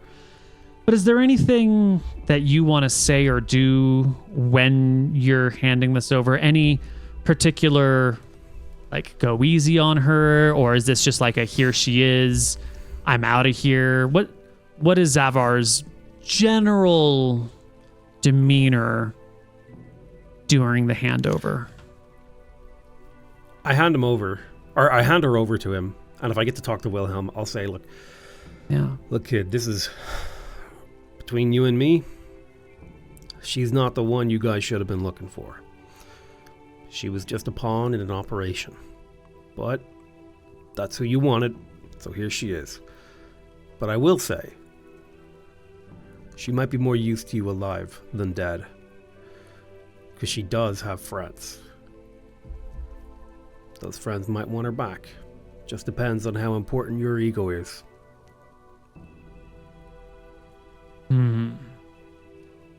He will take her from you. She'll head inside, giving, a last look over her shoulder at you on the empty horse. She's got the dagger tucked into her sleeve. Hope she makes good use of that. Wilhelm Shacklebrook will thank you for your troubles by giving you a bag of 50 silver coins. Jesus, that's offensive. Fucking Christ. I mean, it's a tip, right? It's not someone else is giving you the real payment later. But yeah, offensive? That's true. Yeah? That's a reasonable reaction. You bribed like 5 times that amount of much just to get her here. So, fucking nobles, man. Penny pinching motherfuckers. Yeah. He and his bodyguards will take her inside the keep. And you can turn around and ride your horse back. Well, it's probably late. You'll probably have to spend the night here in Cauldron. I think I'll rest for the night, yeah. The night goes... Rest for the night. Give the horse a bit of rest. Yeah, the night goes without incident. Your horses are there in the morning. You can ride back to Stromheim. I return the horse. Reclaim however many gold ducats. Go tell the father the job is done. I knock on the door. I leave the message. Yeah. The lemon has been squeezed. The red moon has risen. Yeah. And then what, Zavar? Is this a moment where you need some rest after it, or is this like Grom, where you now need to immediately go occupy yourself again, or is this take some time? I've got some business to take care of, because if Lemon has friends, I might have to go deal with them. Are you? I'm going to figure out who they are, where they operate out of, who they know, who their connections are, and I'm going to keep my ear to the ground. If they try to make a move against me, I'm going to try and take them out. Well, you'll find that Lemon's friends, it was that Sierra guy. It was the 2 weird people in the Grimy Gremlin who traded a memory stone for a lair. That was indeed her other friends. And a 4th person, a guy named Eraser, who is ostensibly their leader. They are... they've been making a name for themselves in Stromheim. They have, temporary is maybe not the right word, but they have like permission to make their lair over here in Pitman territory, which gives them like a certain amount of protection, as long as they're not like operating too much in here. You'll learn that they've been more or less respecting the rules. They started to rob someone who was like the tailor for the Pitmans, but when this tailor called out like, hold on, I'm protected by the blah, blah, blah, they respected the Pitman rule and apologized and paid to repair the damages and politely left. They seem to be very... they seem to respect and admire the Pitmen and are actively trying to become closer friends, trying to get in good. There used to be 6 of them. Now there's only 4. You're not sure why. They've made enemies of the Copperhead gang, particularly one of the leads of the Copperhead, a guy named Angus. They've really pissed him off, but that's kind of cooling in the background. Yeah. Do I have any contacts in the Copperheads? You probably have some low-ranking Copperhead friends that you have, like, friends are the wrong word, like acquaintance. I'm imagining as an infiltrator, you would be used to multiple names and multiple cover stories. So you've probably got some friends who are Copperheads who think you're just like a random nobody and that they're the cool person and that you're like looking up to them. But these would be low-ranking Copperhead people, and they wouldn't know that you're a proper pitman. So the basic thought that I had in my head is I'm going to find a Copperhead and I'm going to sell him the information on where the guys that Angus wants to hit, where their lair is. Because I think I could figure that out pretty easily, right? Yeah. Okay. Because that's how gangs operate, man. You gotta cut those who are up and coming down. You know what I mean? Got it. So I would figure out where. So I don't know how much time you want to put to this role play, because we're kind of reaching the end of the session, right? Yeah. But I think the final act would be finding out where Steel Team 6's lair is, selling that information to the Copperheads to set them up for a conflict, and then meeting with Leonardo the Shacklebolt. Leopoldi Shacklebrook. Yeah. That guy, Yeah. Shacklebrook, and I'll get his potions. Perfect. And I'll turn those over to the magical whatever of the pitman. Yeah. For prestige. Perfect. You get the potions, you turn them in, you get a pat on the head, you told that you did a good job, you get your personal payment, and you can sell the information to the Copperheads. The amount of money you get from selling this information to these low-ranking people isn't much. Because that's not the reward. Right, exactly. The reward is Angus is going to cause some trouble, I hope. Well, we'll see. We'll see what the party has to say about all of this. There's part of me that's, because I actually haven't been watching Hardly Heroes, there's part of me that I'm like setting the party up for like a really, I hope that I've just fucked them so hard. I really hope, because I have no idea who their characters are. Right. Well, we will find out what the party thinks about all of this next time on Hardly Heroes. And we'll see what they want to do about Lemon. And we'll see. Do you ever go back and deal with Bodkin / Club? See, he ended up buying a bunch of drinks. I had meant to send him a message and tell him that he did good that night. Lay low for a while because the Steel Team 6 might be looking for him. Okay. But I'm willing to take him on a low-ranking mission or two as payment for his help on that night. Okay. And you pay him back for the drinks he had to buy, or you stiff him on that? I pay him back for the drinks, and I pay him for his work. Small fee. We're talking silver. Right. He's not a gate guard. He doesn't get gold. Right, but you're treating him well, is what I'm trying to get at. There's no reason to make a rivalry with someone underneath you who needs you. Right. It's only people who are threats. And right now, Bodkin's not a threat. No. He's a potential ally. Yeah, he's just some random little duder. I just want to try to get a vibe on, like, if you use people and discard them, or if you are investing in other people still. And some people I will use and discard, like the Steel Team 6, because it was expedient for me during my mission. Right. But people like Bodkin, who I don't have any conflict with, I want to keep him sweet because he was part of that mission, right? So if Steel Team 6 get him, he might turn on me if I don't treat him well, Right. He might still turn on me even if I do treat him well. Well, they might get to him before you do. We'll see next time on... The great thing is he doesn't know anything. He doesn't know shit.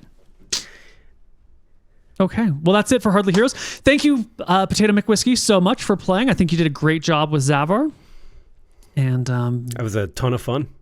Great world, really fun city, and it was a total pleasure to entertain you guys and ruin the party later. Well, from time to time, we might need more little one-shots just to throw some monkey wrenches into the party's plans. It's always so much more fun when the viewers get to see what happens. If I just said someone kidnapped Lemon and turned her over to the people in Cauldron, it wouldn't have been very exciting. But watching the drama unfold, I think, was very good. So, thank you. Yes. And that's it.